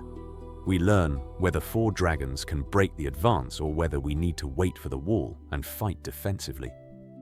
He looked at her. "We need the information. And if we provoke an immediate attack," she said, "then we'll have provoked it on our terms rather than theirs," Jon said. Tormund looked at both of them. "I'm coming," he said. "You'll need horses," Jon said. "We're flying." "I know," Tormund said. He finished his cup. I need a different drink first. The expedition north of the wall assembled the next morning. 30 men on horseback to serve as the ground element. Jon on Vhagar, Daenerys on Drogon, Rhaegal and Viserion flying formation, Tormund, Jorah Mormont, Davos, and a selection of men who had been specifically chosen for the ranging. They flew north from Eastwatch into the grey morning. The cold changed beyond the wall.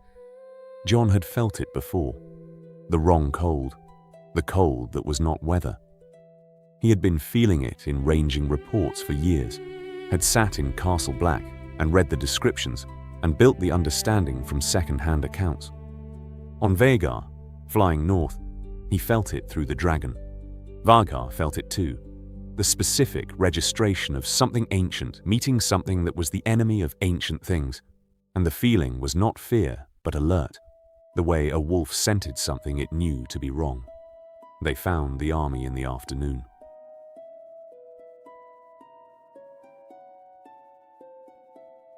The army. What the dead looked like from above. From above, the army of the dead looked like the land had decided to walk. Not the specific shapes of individual figures, from dragon height, those resolved into texture, the surface of the frozen ground acquiring a quality that was not geological, but the mass of it, the scale. Jon had read the ranging reports. He had built the numbers in his head. Numbers in the head were not numbers in the body, which was what he was feeling now. The body understanding, in a way the mind couldn't preempt, that what was below was the extinction of everything he knew if it wasn't stopped. Beside him, Vhagar banked, and Jon felt the dragon's specific response to the army below. Not fear. The old blood remembered this. The last long night was in the dragon's inheritance, the way the wrong cold was in the Night King's, but the full attention of something that had been built for exactly this encounter, and that was doing the calculation it had been waiting to do. On Drogon beside him, Daenerys said nothing. Her face, from what Jon could see at this distance, was doing what it had done in the cave. Not performing. The actual Daenerys. The woman who had built an army and crossed a sea and not yet fully believed the things she'd been told about the dead, and who was now at dragon height above it and believing it. How many? Daenerys' voice carried on the wind. Hundreds of thousands, Jon said. She was quiet. Can fire kill them? She said. It kills whites, Jon said. It stops the dead from walking. The White Walkers, the ones that direct them, need dragon glass or Valyrian steel. He held the gaze ahead. There are 4 of us. If we attack the army now, we burn whites and the whites don't come back. We can do real damage. And the Night King. He'll be in there somewhere. If he comes out, Jon held the gaze on the army below. If he comes out and he's exposed and we can reach him, we end it, Daenerys said. Maybe, Jon said. Maybe we end it. She looked at the army below. Do it, she said. They dove. What fire did to the army of the dead wasn't what fire did to a living army. A living army scattered.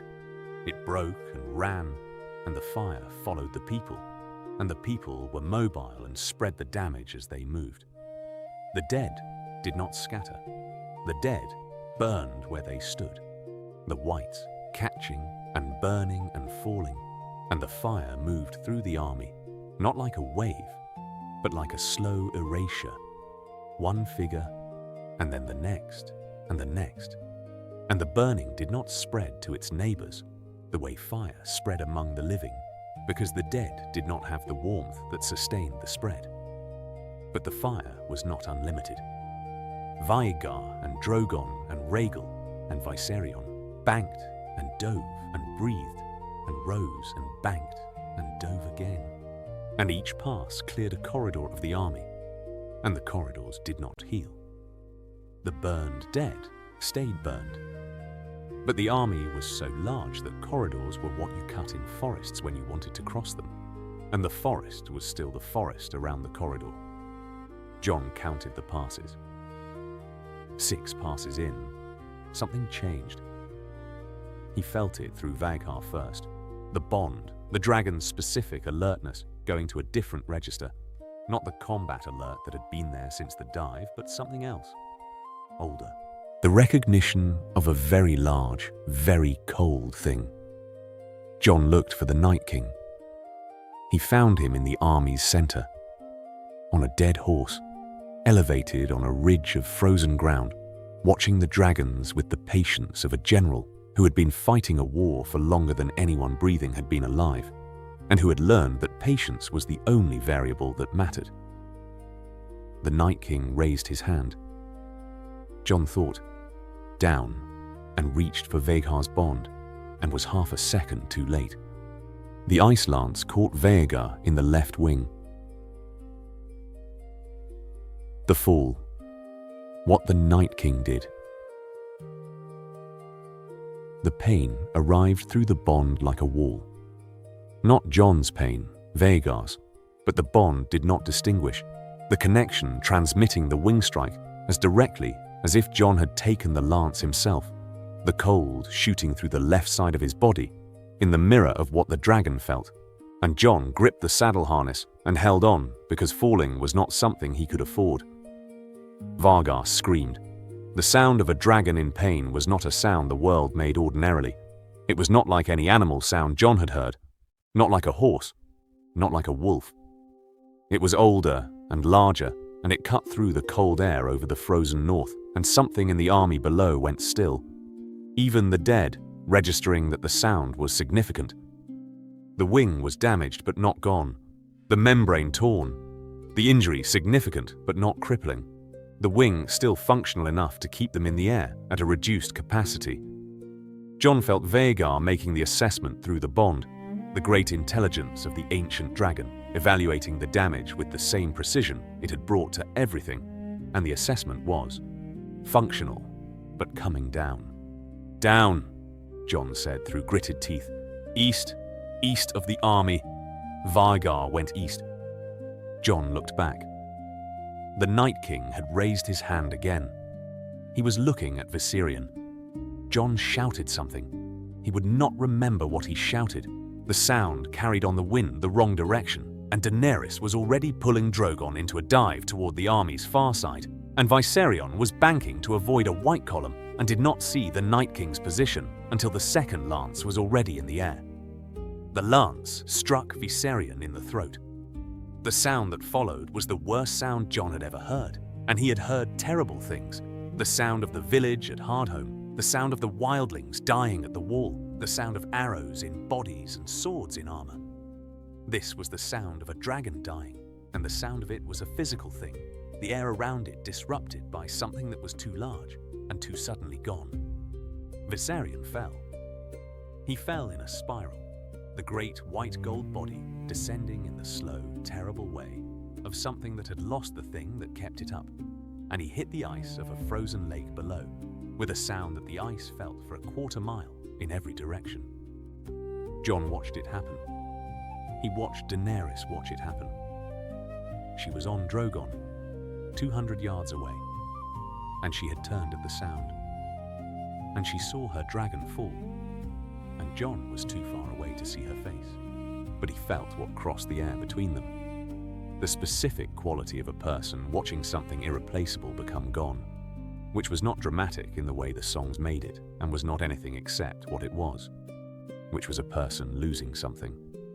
He thought, get her out. Vhagar came down on the frozen ground east of the army's edge. The landing was controlled barely, the wing managing the asymmetric load of the injury, the great body coming down with the specific care of something that was hurt and knew it and was managing the hurt rather than surrendering to it. They hit the ground and Vhagar's left wing folded immediately, the torn membrane refusing the extended position. Jon dismounted. He went to the wing. The ice lance had torn a section of the membrane the size of a ship's sail.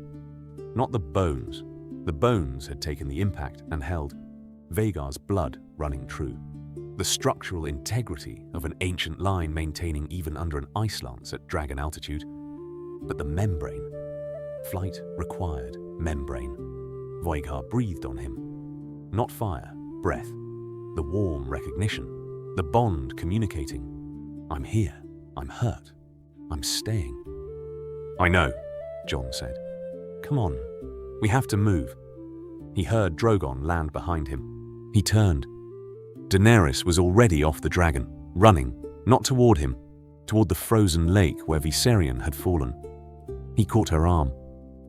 We can't, he said. She turned on him. Her face. He had thought he'd seen Daenerys in her most real moments, at the cliff, in the cave, at dinner. None of those. This was the most real he'd seen her. This was the face without any architecture left in it. The person when everything that protected her had gone. He's down there, she said. He's gone, Jon said. Dany, he's gone, and we have to. He's down there. The army is 200 yards behind us. We have to move. He held her arm. The army of the dead was moving, slowly. They were always slow when they weren't directed, but moving toward the sound of the fallen dragon. We go now. We come back when we have a plan. You come back when we have a way to come back and not lose someone else. She looked at him. He had called her Dany. He had not meant to. It had arrived without planning. She looked at him. Then she said very quietly, "All right." They went back to Eastwatch. Rhaegal had followed. Vhagar limped south on the ground for the first 2 miles before the wing regained enough structural integrity to carry limited weight, and the flight back was slow and lopsided, and Jon felt every wing beat as a separate, managed pain through the bond, and he felt Vhagar managing it with the patience of something that had been in the dark for 170 years, and that knew how to be patient with pain. They came down at Eastwatch at nightfall. Tormund was at the gate. He looked at the 3 dragons. He looked at the space where a 4th should be. He did not say anything. He led them inside. Daenerys. What the falling cost. Nobody came to her room that night. This was not accidental. Missandei had seen her face when she came in from the field, and had quietly and efficiently arranged for the corridor to be empty, and the door to be available, and the dinner to be left outside, rather than delivered. Missandei understood Daenerys in the way that people understood each other when they had spent years together in proximity and had paid attention. Daenerys sat alone. She had been sitting with loss her whole life. Mother, father, brother. The kind that came from dying before you knew them. Drogo, who had been a life she hadn't expected to want. Ser Barristan. People who had believed in her, and who the world had taken in various ways that she had managed by continuing to move. Viserion was different. She had walked into fire for him. She had carried him in her arms when he was the size of a cat and breathed smoke that didn't burn her, and known, in the way you knew the truest things about yourself, that she was not going to be ordinary. Not because of the dragon, because of what it meant that the dragon existed, that she existed, that the world was the specific world it was rather than the ordinary one. He had been proof, her whole life, that she was the thing she believed she was. He was gone, and worse than gone, what the Night King had done, what Jon had described in those flat, careful words. She knew what that meant. She had raised 3 dragons from stone. She understood what the magic required, what a bond between a soul and a dragon meant. She understood exactly what was now happening to Viserion's body on that frozen lake, and the understanding was not clinical. She had cried once, not for long, long enough. Then she had put it away in the place she put things that needed to be put away, the place that was full of other things that had been put away, and she had gotten up from the floor and washed her face and decided what to do next. What to do next was fight. She had always known that grief and action were not incompatible. They had never been incompatible for her. She had wept for Drogo and raised an army. She had mourned Ser Barristan and continued west. She had lost Viserion, and she was going to go back north and end the thing that had taken him. And the ending was going to be complete and permanent, and it was going to be done before the end of this winter. Missandei came to her door in the morning. "The king is asking about Vhagar's wing," Missandei said. "Tell him I know." She held the gaze.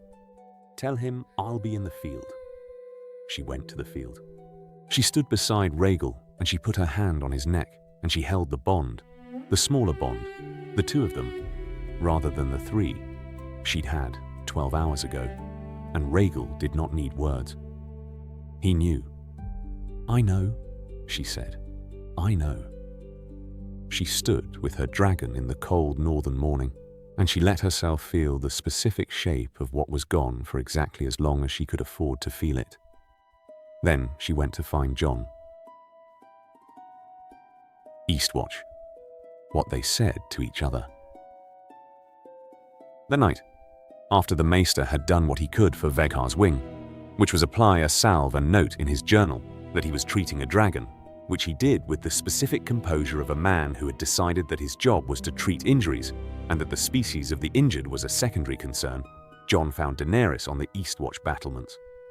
He did not approach immediately. He watched her for a moment. She was looking north, the direction she had not looked north before coming here, the direction the dead were in, the direction Viserion was in. He came to stand beside her.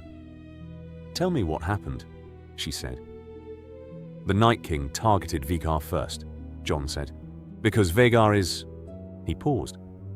"I think the Night King understood what Vhagar was, what the blood means. Aemon told me, a maester at the wall, that the last long night ended when the ice and the fire met directly. The Night King wanted Vhagar down before that meeting could happen. But Vhagar didn't die," she said. "He's Vhagar's blood," Jon said. "He's survived things that should have killed him. The wing will heal." He held the gaze north. "Viserion, the Night King saw the opening when Vhagar was hit and Viserion was isolated. He held on to it. I'm sorry. I should have anticipated the second target. You had your own dragon to manage," she said. "Yes. And Viserion was mine," she said. "My dragon. My responsibility to protect." She held the gaze on the north. "I've been telling myself I kept them safe for 6 years. I raised them. I walked into a fire for them." She held the gaze. "I didn't keep this one safe." Jon said nothing. She held the gaze north. "What does he do with it?" she said. "The Night King. Viserion." Jon had been thinking about this since they landed.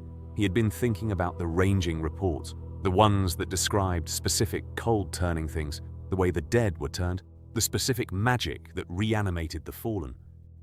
He had been thinking about a dragon-sized body on a frozen lake, and what happened when the wrong cold reached a body that large. "The same thing he does with everything," Jon said. She understood.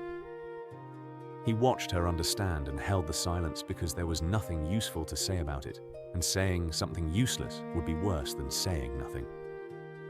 "Then we don't let him reach the wall with it," she said. "No," Jon said. "If an ice dragon hits the wall won't hold." He held onto it. The magic in the wall's foundation. Aemon believed it held against the cold's magic. The ambient cold, the Night King's directed force. But a dragon that can breathe ice against the wall's own ice. He stopped. "We can't let him reach the wall." "How much time does Vhagar need? To fly again?" Jon thought about the bond, the current state of it, the wing's managed pain. 3 days. Maybe 4. The membrane is torn, but Vhagar heals faster than anything I've ever. He was preserved in old magic for 170 years. Whatever that does to the body, it does it to the healing too. She held the gaze north. 3 days, she said. Maybe 4. And after that? After that, Jon said, we go back. But differently. We don't go north again to find them. We let them come to the wall. We fight at the wall where we choose the ground. He held on to it. The Night King's advantage is the cold scale, the numbers, the army, the moving dead. Our advantage is fire and concentrated force. We don't fight the army. We fight the Night King. He looked at her. Kill the Night King. The army falls. That's what Sam's accounts say. That's what the evidence says. You and Vhagar, she said, and Drogon, and Rhaegal. He held on to it. 3 dragons against 1. The fire of Vhagar's blood and the fire of Dany's, Daenerys' line. 3 fires against 1 ice dragon and the Night King behind it. She looked at him. Don't apologize for Dany, she said. I didn't. He held on to it. Daenerys, he said. 3 dragons. Can we do it? She looked north. We'll find out, she said. The waiting. 4 days at Eastwatch. 4 days was a long time to wait for a dragon's wing to heal, and a short time to prepare for the long night.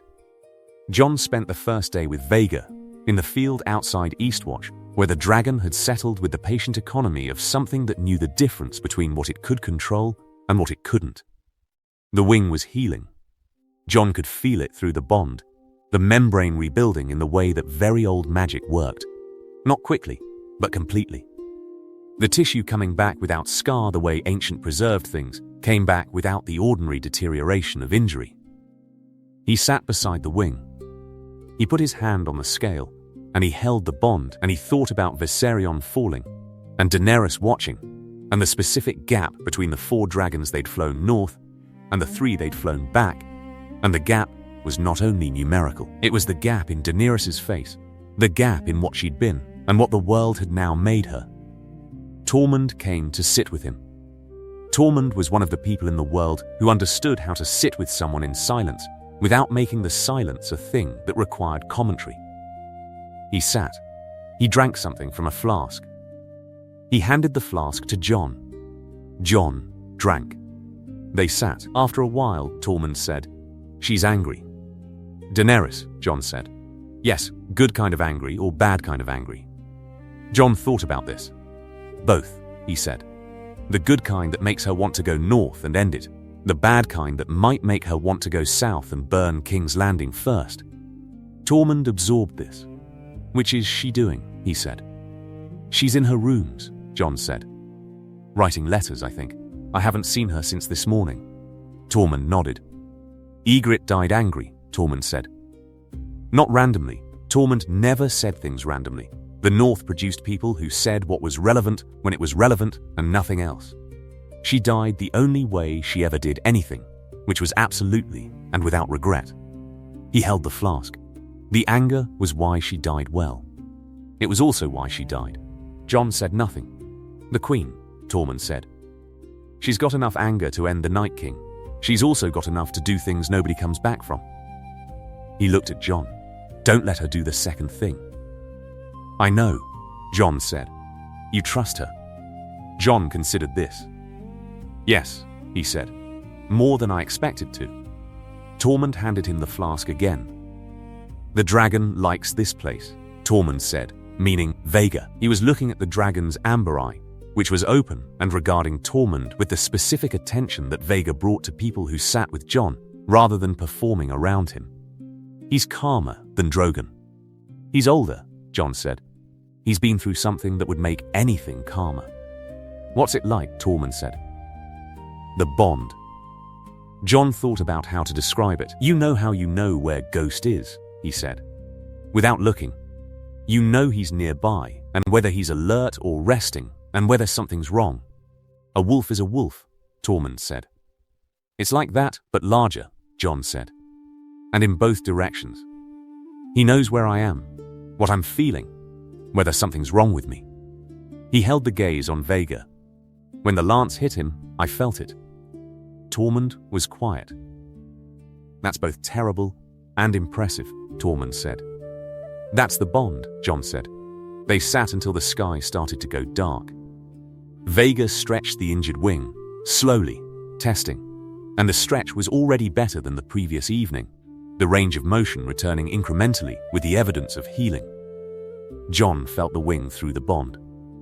Tomorrow, he thought. Tomorrow, Vhagar would be ready. Daenerys came to find him that evening. She came to the field rather than sending for him, which was itself information she had sent for most things since Viserion fell, the management style of a person who was keeping herself in a room as a form of control. Coming to the field was choosing not to be in the room. She looked at Vhagar's wing. How is it? She said. Tomorrow, Jon said. He'll be ready tomorrow. She held the gaze on the wing. I want to tell you something, she said. Jon waited. I spent last night thinking about what I would do if the Night King can't be killed. If we go north and we fight, and Drogon and Vhagar and Rhaegal aren't enough. She looked at Vhagar. What I kept coming back to was, there is no world in which I accept that as the outcome. I don't surrender. I don't retreat. I've been through too much. She held the gaze. But I also kept coming back to something else. She looked at Jon. You were right about the dead. You were right from the beginning. You came south to tell people something real, and they looked at you like you were mad, and you kept telling them anyway. She held the gaze. I should have come north sooner. I kept waiting for proof that I already had. Jon looked at her. You're here now, he said. I'm here now. She held the gaze. Tomorrow I need to be there. He looked at Vhagar. We'll be there, he said. All of us. The long night. How it came to the wall. Vhagar was in the air again on the morning of the 5th day. Not at full capacity, Jon felt the wings remaining stiffness through the bond, the membrane healed but not yet trusted, the flight slightly asymmetric in a way that a month of flight would resolve. But in the air, moving. He would have wanted a week. He had 4 days. He used them. The wall's garrison had been preparing since the expedition returned, the obsidian distributed, the fire preparations in place, the dragon glass at every position. The free folk fighters who had come over the wall 2 winters ago were at their stations, the ones who had been fighting the dead longer than the Watch's rangers, and who knew the ground north of the wall in the specific way of people who had been raised on it. Jon flew the wall. Not inspection, orientation. He flew Vhagar from Eastwatch to Castle Black, and from Castle Black west, and then back east, the 300-mile length of it, under them in the grey morning. And he looked at every section, and every castle, and every staging point, and he held the picture in his head, alongside the picture of the army's advance that the scouts had been sending in ravens for the past 4 days. The army would hit the wall in the east first. He flew east. He found Daenerys at Castle Black with Drogon and Rhaegal, waiting. They're coming, Jon said. I know. She held the gaze on the wall ahead of them. The ravens have been arriving since dawn. East section, Jon said. Eastwatch through the Shadow Tower. He held the gaze on the wall. The Night King will be at the center. He's never been at the vanguard. He directs from center back, the army between him and whatever he's attacking. So we have to get through the army, she said, or around it. Jon was quiet. The army's eastern flank is thinner. He concentrates numbers at the face of the attack. The flanks are managed rather than massed. He held the gaze. We split. Rhaegal takes the western wall. Drogon takes the central. Vhagar and I go for the flank. She held the gaze. You're going for the Night King, she said. He'll have the ice dragon with him, Jon said. Viserion, what Viserion is now. He'll use it at the wall. He'll try to breach the ice. He held on to it. I need to reach the Night King before the ice dragon is positioned. She held his gaze for a moment. and if the ice dragon reaches you first. Vhagar is faster than Viserion was, Jon said. He's been flying for 170 years. Whatever Viserion is now, he hasn't had that. She held the gaze. If you die, she said. I won't, Jon said. I've already done that once. It didn't take. The corner of her mouth moved. Not a smile. The almost. Don't rely on that, she said. Come on, Jon said. The dead don't wait. The wall was breached at sunset. Not by the ice dragon. The Night King came at the wall from multiple directions. The army's scale producing the spread that the wall's garrison had prepared for, and that was still overwhelming despite the preparation. Because preparation accounted for numbers, and the numbers were beyond what numbers could account for. The eastern section held for 2 hours. Daenerys and Drogon made 6 passes in the first hour, the black dragon working the army's face at the wall's base. The fire clearing corridors that filled again, because the army was too large for corridors to matter. Rhaegal worked the western section, where the army was thinner and the fires were more effective. Jon and Vhagar went east. The eastern flank was what Jon had calculated it would be, managed rather than massed. The dead present, but not concentrated. Enough space between clusters for a dragon to move through without the aerial congestion of the wall's center. He flew low and fast, Vhagar's wing holding at the reduced asymmetry that the healing permitted. The bond between them running constant and full, Jon feeling the dragon feeling Jon. The two of them a single coordinated thing that was the closest either had ever been to functioning as what they were supposed to be. He found the Night King. He was where Jon had calculated him. Center back, elevated, the ice dragon at his left flank, directing. He looked at Vhagar in the sky with the same patience he had looked with from the lake's edge. No surprise, no fear. The acknowledgement of a thing that was finally arriving. Jon flew directly at him. The ice dragon rose. What Viserion had become was not what Viserion had been. The fire was gone. The gold and cream dragon that Daenerys had raised from a stone now breathed ice. Blue, white, and cold. The cold that was not weather. The form was the same. The intelligence that operated it was not. Jon felt Vhagar lock in through the bond. He thought, I know. Vhagar breathed first. The fire from Vhagar's throat was not Drogon's fire. Not the brilliant clean orange of a young dragon in his prime. It was older, darker at its base. The fire of something that had been burning for 170 years in a volcanic chamber and that had kept it burning, because that was what it was, and the burning was everything the cold was not. The ice dragon veered. The ice dragon's ice and Vhagar's fire met in the air between them, and what they produced was the steam of annihilation, the specific violence of two fundamental opposites colliding. And for a moment, neither Jon nor the Night King could see anything. Jon felt Vhagar through the fog of it. Go left. Vhagar went left. The Night King came through the clearing steam on horseback, elevated, looking up. Jon came down, Longclaw in his hand.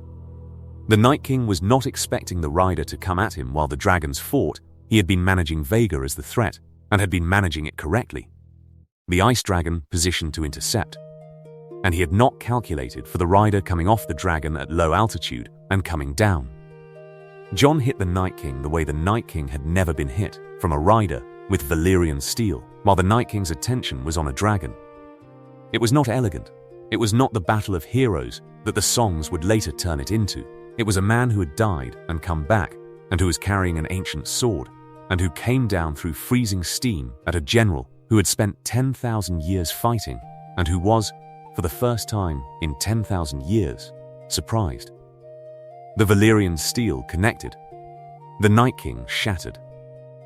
Not slowly, not the cinematic dissolution that the stories required. He shattered the way ice shattered, the way the White Walkers shattered when they died, instantly and completely, the cold and the form and the intelligence that had been operating both of them dispersing in the specific silence of something very large, becoming nothing very quickly.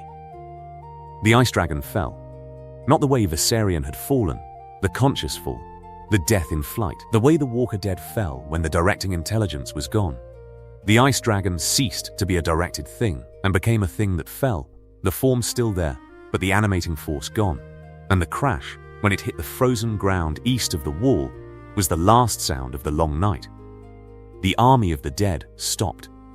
Jon looked down from where he was, hanging from Vhagar's saddle harness, the dragon hovering with the asymmetric wing at considerable cost. Both of them alive and together and in the air, which was the only thing that mattered. He looked at the field below. The dead were falling. Every wight in the army, from the wall's face to the horizon, stopping in the same instant and then going down, not dying, not in the way the living died, simply ceasing to be animated, the figures dropping the way marionettes dropped when someone cut the strings. It took 90 seconds. And then there was just the frozen ground and the fallen, and the silence where the wrong cold had been. And the wrong cold was not there anymore. And the cold that replaced it was only cold. Jon put his face against Vhagar's neck. He felt the dragon breathe. He thought, it's over. Alive. Ghost. Home. What came after? The weight of winning.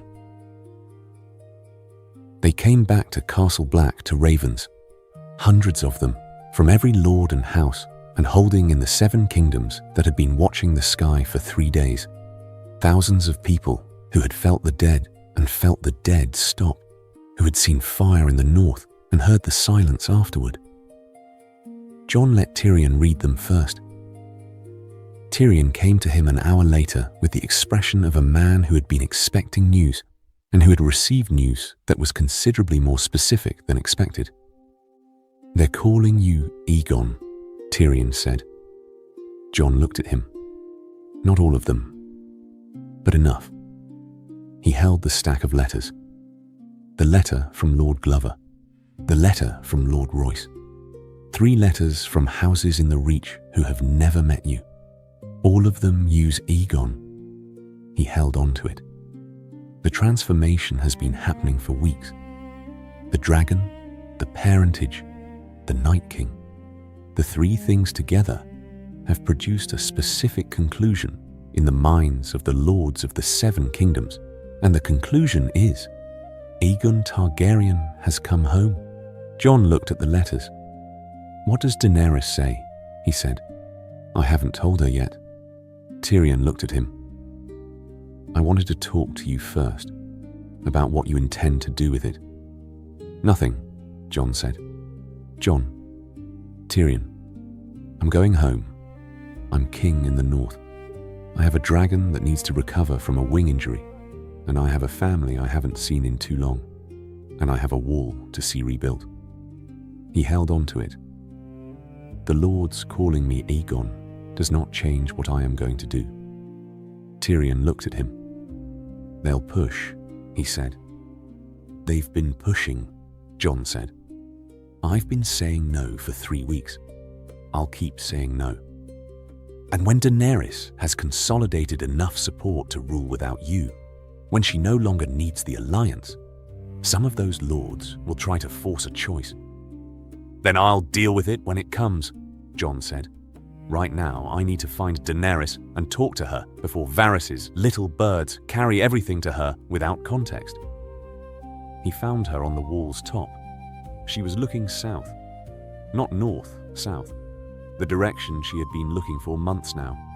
The direction of King's Landing and the Iron Throne, and the thing she'd been building towards since she was a child. "You're going to tell me about the letters," she said without turning. "Yes." Tyrion read them. I saw his face when he came back. She held the gaze south. "How many?" "Enough." "Saying Aegon?" "Yes." She held the gaze south. "I want to be angry," she said. "I have a right to be angry. I came here with 3 dragons and an army, and I fought the Night King, and I lost Viserion for this realm. And the lords are writing letters calling the man who killed the Night King by a name that supersedes me." She held the gaze. "I have a right to be angry?" "Yes," Jon said. "And I am." She turned from the south. "I am angry. And I also..." She stopped. I also understand it. Which is the more infuriating thing. She looked at him. They see a man. A Westerosi man on a dragon who killed the thing that was going to kill them all. They see the ending of the long night, and they see you at the center of it, and they see a throne that looks like it's supposed to be yours, and they don't care about 30 years of preparation and a legitimate claim, because they've never cared about the things they were supposed to care about. She held the gaze. My family has a history with this. The lords choosing the man over the woman. It destroyed my house once. Jon looked at her. I don't want the throne, he said. I know you don't. She held the gaze. I believe you. I believed you at Dragonstone, and I believe you now, and knowing that you're telling the truth is not the same as the truth being enough. She looked at the south. If I accept your renunciation, if you publicly give up the claim and name me queen, there will be lords who accept that, and there will be lords who do not, and the lords who do not will spend the rest of my reign arguing about it. Some of them will, Jon agreed. All of them will eventually. She looked south. The only thing that resolves it is if the renunciation comes with something that makes it real. Not just words. A structure. She looked at Jon. The north. Jon was quiet. What about it? He said. If you give me the south, she said, and I give you the north. If the north's independence is formally recognized, the north's king formally recognized by the queen of the six kingdoms, then the renunciation means something. It's not Jon Snow gave up the throne out of the goodness of his heart. It's Aegon Targaryen and Daenerys Targaryen negotiated a division of the realm that serves both their peoples. She held the gaze. It's a settlement, not a charity. Jon looked at her. The north, he said. Free, free, she said. What Robb Stark fought for. What the northern lords have wanted since the War of Five Kings. They'll push for more, Jon said. Other kingdoms. If the north is free, the other kingdoms didn't just fight the Night King, she said. The north did. You did. Vhagar did. She held the gaze. The north earned it. The precedent is specific to what the north did, not what every kingdom that wants independence wants. Jon sat with that for a long time. Say it plainly, he said. You renounce the claim to the Iron Throne publicly and formally, she said. You acknowledge me as queen of the six kingdoms. The north is declared an independent kingdom with you as its king. We sign a treaty, alliance, trade, mutual defense. 2 kingdoms, 1 treaty. She looked at him. You go home. I go south. The lords who are going to fight about Aegon Targaryen are given an Aegon Targaryen who chose the north and signed a treaty with the queen. They can argue about it forever. The structure will hold. Jon looked at the south. He thought about Winterfell, about Sansa and Arya and Bran, about Ghost, who he'd left at Winterfell months ago and who he felt in the bond the way you felt things at distance, present but far, alive but not close. He thought about the wall, which needed rebuilding now that the dead had hit it. He thought about Vhagar, whose wing was still healing, who needed the north the way Jon needed the north. He thought about what he had been, and what the world had tried to make him, and what he was going to be. The north free, he said. Free, she said. And you, he said. The south. You rule it. Tyrion and Varys and whoever else you trust to help you rule it. He looked at her. You don't burn things. She held the gaze. I burn things that need burning, she said. Daenerys, I know what you mean. She held the gaze. I know who I am and who I'm afraid I could become. I've known it since Viserion fell. She held the gaze. I'm not my father. I will not be my father. But I will not promise you that I am gentle. She held the gaze. The South needs someone who isn't gentle. It needs someone who will hold it. Jon looked at her. I know, he said. They held the gaze for a moment. You killed the Night King on my dragon's back, she said, hanging from the saddle harness. The corner of her mouth. I've been thinking about that image, how it looked from below. Probably ridiculous, Jon said. Probably terrifying, she said. It looked like exactly what it was. A man with a sword doing the thing that needed doing without caring how it looked. She held the gaze. You're the most effective person I've ever met at doing the thing that needed doing. You're better at the ruling part, Jon said. I know, she said. That's why this works. She held out her hand, not a handshake, the gesture of someone offering the formal completion of an agreement between equals.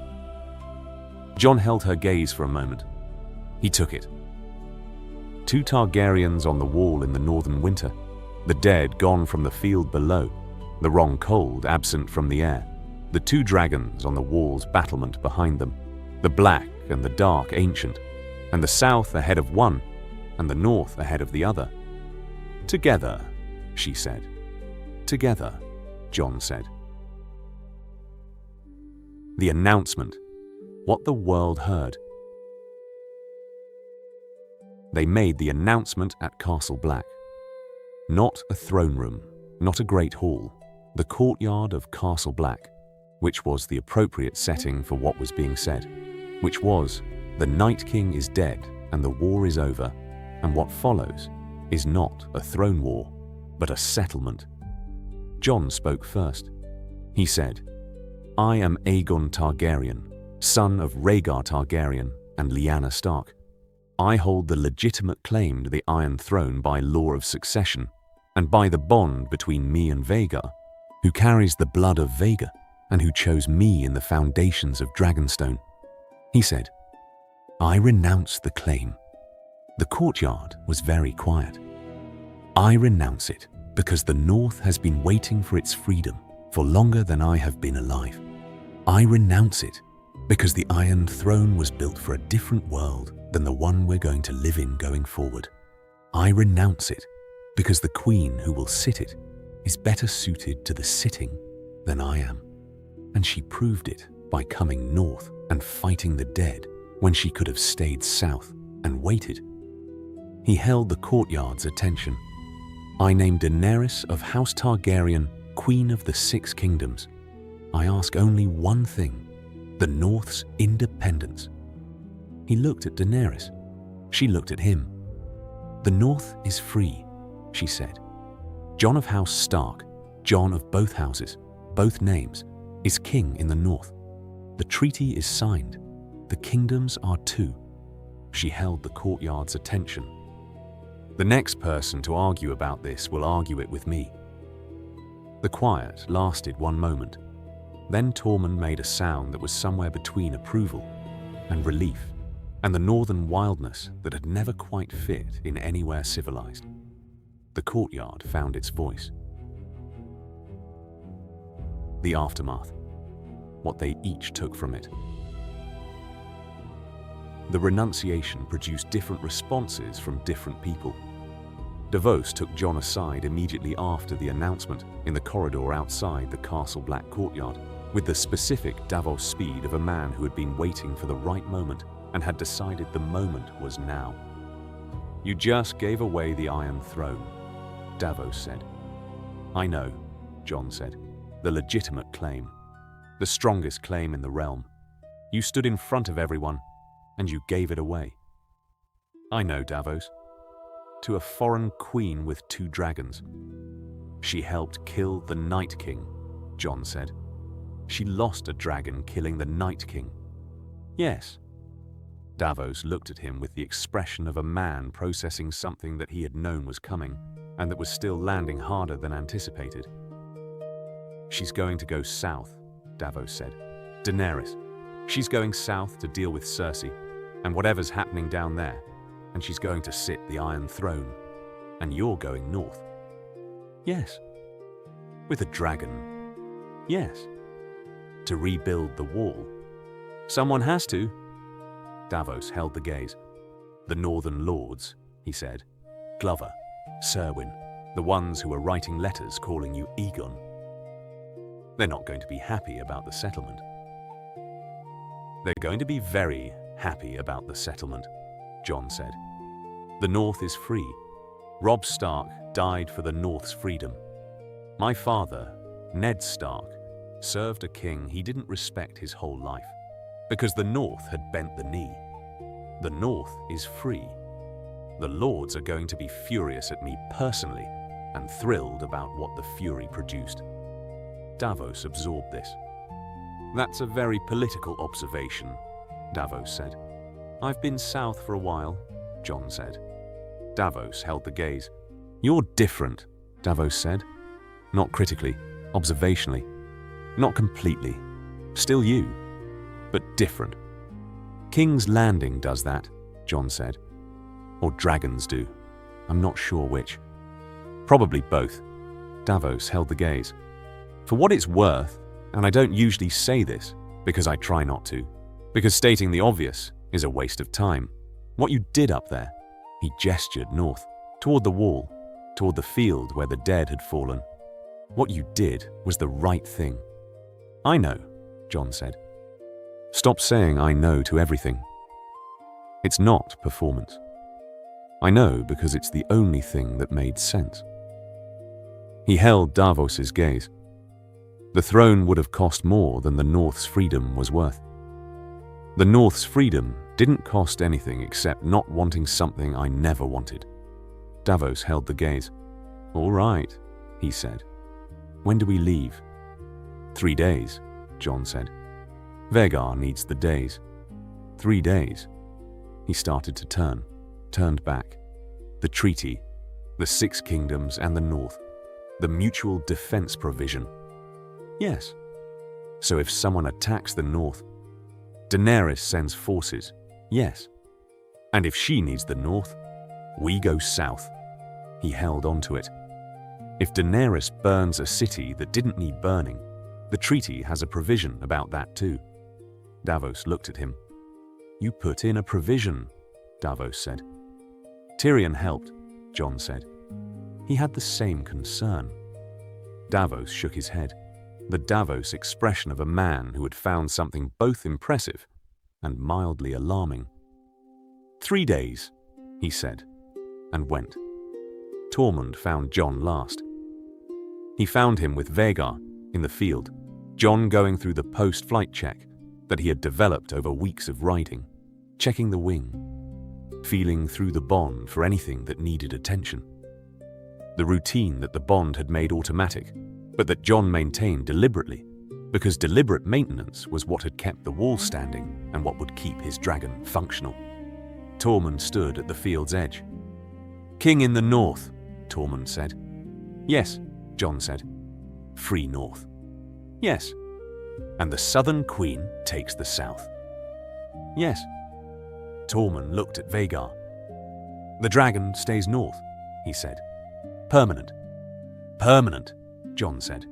He guards the wall. Even without the dead, the wall needs maintaining, and Vhagar is the best argument for maintaining it that I can provide. Tormund was quiet. Mance wanted this, Tormund said. The old Mance. He wanted the wall to be a place the free folk could cross freely, and the south to leave the north alone. He held the gaze on the dragon. This isn't that, but it's something that looks like a start. It's a start, Jon said. The free folk aren't going to love bending the knee to another king. They don't have to bend the knee. The North's independence is a political arrangement between the Crown and the northern houses. The free folk are, Jon paused. The free folk are something else. We'll work it out. Tormund held the gaze. You sound very confident about that. I'm not confident at all, Jon said. I'm king in the North, and I have a dragon, and I have no idea how to make all of this work. But it's what I've got, and I'm going home, and I'll figure it out when I get there. Tormund grinned. The Tormund grin, the full, impossible warmth of the man, the thing that had made people follow him through impossible conditions because it communicated something that could not be faked, which was, things are terrible, and we're doing them anyway, and that's actually fine. Good enough for me, Tormund said. Home. What he found waiting. Daenerys left the morning before Jon. She left for the south with Drogon and Rhaegal and the Unsullied and the Dothraki and Tyrion and Varys and Missandei and the full machinery of a conquering queen who was now the queen of 6 kingdoms with a signed treaty and a dead Night King behind her. She came to find Jon before the departure. She found him in the field with Vhagar. She stood at the field's edge, and she waited until he turned and came to her, which he did, the bond between him and the dragon communicating her presence before his eyes confirmed it. They stood at the field's edge. "When I get to King's Landing," she said, "there will be negotiations with Cersei, or whatever comes after Cersei. Qyburn's been sending ravens, and she's not as committed to dying on the throne as she was 6 months ago." She held the gaze. "It's going to be complicated." "Everything south of the neck is complicated," Jon said. "Yes." She held the gaze. "You're not going to want to come south again." "Probably not soon," he said. She held the gaze. "I need you to know," she said, "that the settlement, the arrangement, I didn't accept it because I had no choice. I had choices. I could have pressed. The lords would have fought about it, and some of them would have fought for me." She held the gaze. "I accepted it because it was right, because you earned the North's freedom with everything you did, and because ruling is harder when you've won the wrong way." She paused. "My father won the wrong way. It built his downfall." Jon looked at her. "You're not your father," he said. "I know." She held the gaze. "I want to keep knowing it. The settlement helps. It means I start with a foundation that was built right."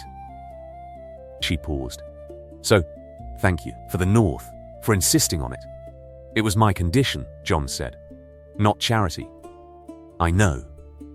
The corner of her mouth. "I like that better." A moment. "The treaty has the mutual defense provision," she said. "Yes, if the North needs something, we'll write," Jon said. She held the gaze. "Right," she said. "Don't just write when there's a crisis. Right." Normally, she held the attention with the Daenerys directness that was the thing he had come to trust most. The quality that Jorah had told him was rare in her life, and that she deployed only when she'd decided something mattered enough for it. "I don't have many people I can say things to without it becoming political. Jorah, Missandei, possibly Tyrion. When he's not managing something." She held the gaze. "Possibly you." Jon was quiet. "Possibly me," he said. She held the gaze one more moment. Then she turned and walked toward her dragon without looking back. The Daenerys walk. The Queen's walk. The walk of a woman who had decided what she was and moved like it. Jon watched her go. He thought, the South has no idea what it's getting. And it's getting exactly what it needs. Right normally. "Yes," he turned back to Vhagar, the amber eye on him. "Come on," Jon said. "We're going home." Jon rode Vhagar home. He rode north from Castle Black on the dragon's back, the wing fully healed now in the weeks since the battle. The membrane rebuilt and tested and trusted, the flight no longer asymmetric. Vhagar above the north was a different dragon from Vhagar in the cave and Vhagar on Dragonstone. The cold agreed with him. The air agreed with him. The ancient blood that remembered these landscapes, finding the landscapes and recognizing them. Jon looked down. The north from Dragon Height was enormous. He had always known this. The north was enormous in the way that things were enormous when you lived in them and experienced their size as distance and weather and the time it took to cross them. From above, the enormity was visible. The forests and the rivers and the grey winter fields and the holds and the castles that were the people's anchors in a landscape that without the anchors would swallow them. He saw Winterfell from 30 miles out. He felt Ghost before he saw him, the bond, the wolf somewhere in the castle's grounds, alive and present and aware of something approaching that it knew. Jon felt the recognition through the bond the way he felt Vhagar. The same channel, the same blood, the same ancestral magic that connected dragon lords to their dragons working on a wolf whose bond was not Targaryen blood, but something older. They came down outside Winterfell's walls. Ghost was at the gate. The direwolf sat at the gate looking at Vhagar with the specific Ghost assessment of something that was deciding what this new thing was and where it ranked. Vhagar looked down at Ghost with the amber eye. Ghost walked to Vhagar. Vhagar put its head down. Ghost walked around the head once, sniffed, returned to Jon's side. Jon put his hand on Ghost. He put his other hand on Vhagar's scale. The two bonds, simultaneous, the wolves and the dragons, the old and the ancient, both present and both connected through him. The specific intersection of everything that had been building since he was born in a tower in Dawn and carried north by a man who had decided to love what he carried. Sansa was at the gate. She had come out alone. Not the northern lords, not the household. Sansa, who had seen Vhagar from the castle walls and had come down without waiting for an escort, because waiting was something she had spent too much of her life doing, and she was done with it. She looked at Vhagar. She looked at Jon. She said, "You brought a dragon." "I found one," Jon said. "That's not the same thing." "No," Jon said. "But it's what happened." She held the gaze. "The North is free," she said. "The North is free." A moment, she embraced him. The Stark embrace, brief and complete and everything necessary. He held his sister. "Come inside," she said. "Arya has been terrorizing the kitchens. Is she well? She's Arya." Sansa held the gaze. She heard about the dragon before you even left Dragonstone. She's been asking when she can learn to fight one. She held the gaze. "I told her she'd have to ask you." "She can't fight the dragon," Jon said. "I know." Sansa paused. "You can tell her that yourself." "Is that new?" "No," she let him go. She looked at Vhagar. Does he need feeding?" "He hunts," Jon said. "Good." She held the gaze on the dragon with the specific Sansa look that was assessing something for its management requirements. "He can hunt the Long Lake for now. The Northern Lords are going to have opinions about where a dragon sleeps." "He sleeps at the wall," Jon said. "Eventually, when the wall's rebuilt, he'll be there." "He looks cold," she said. "He's happy," Jon said. "This is what happy looks like for a 170-year-old dragon." She looked at the Amber Eye. "He's watching me," she said. "He watches everyone." "What does that mean?" "It means he knows who you are." Jon held Sansa's gaze. "He's been alone for a long time. He wants to know the people around me." She held Vhagar's gaze for a moment. Then she went inside.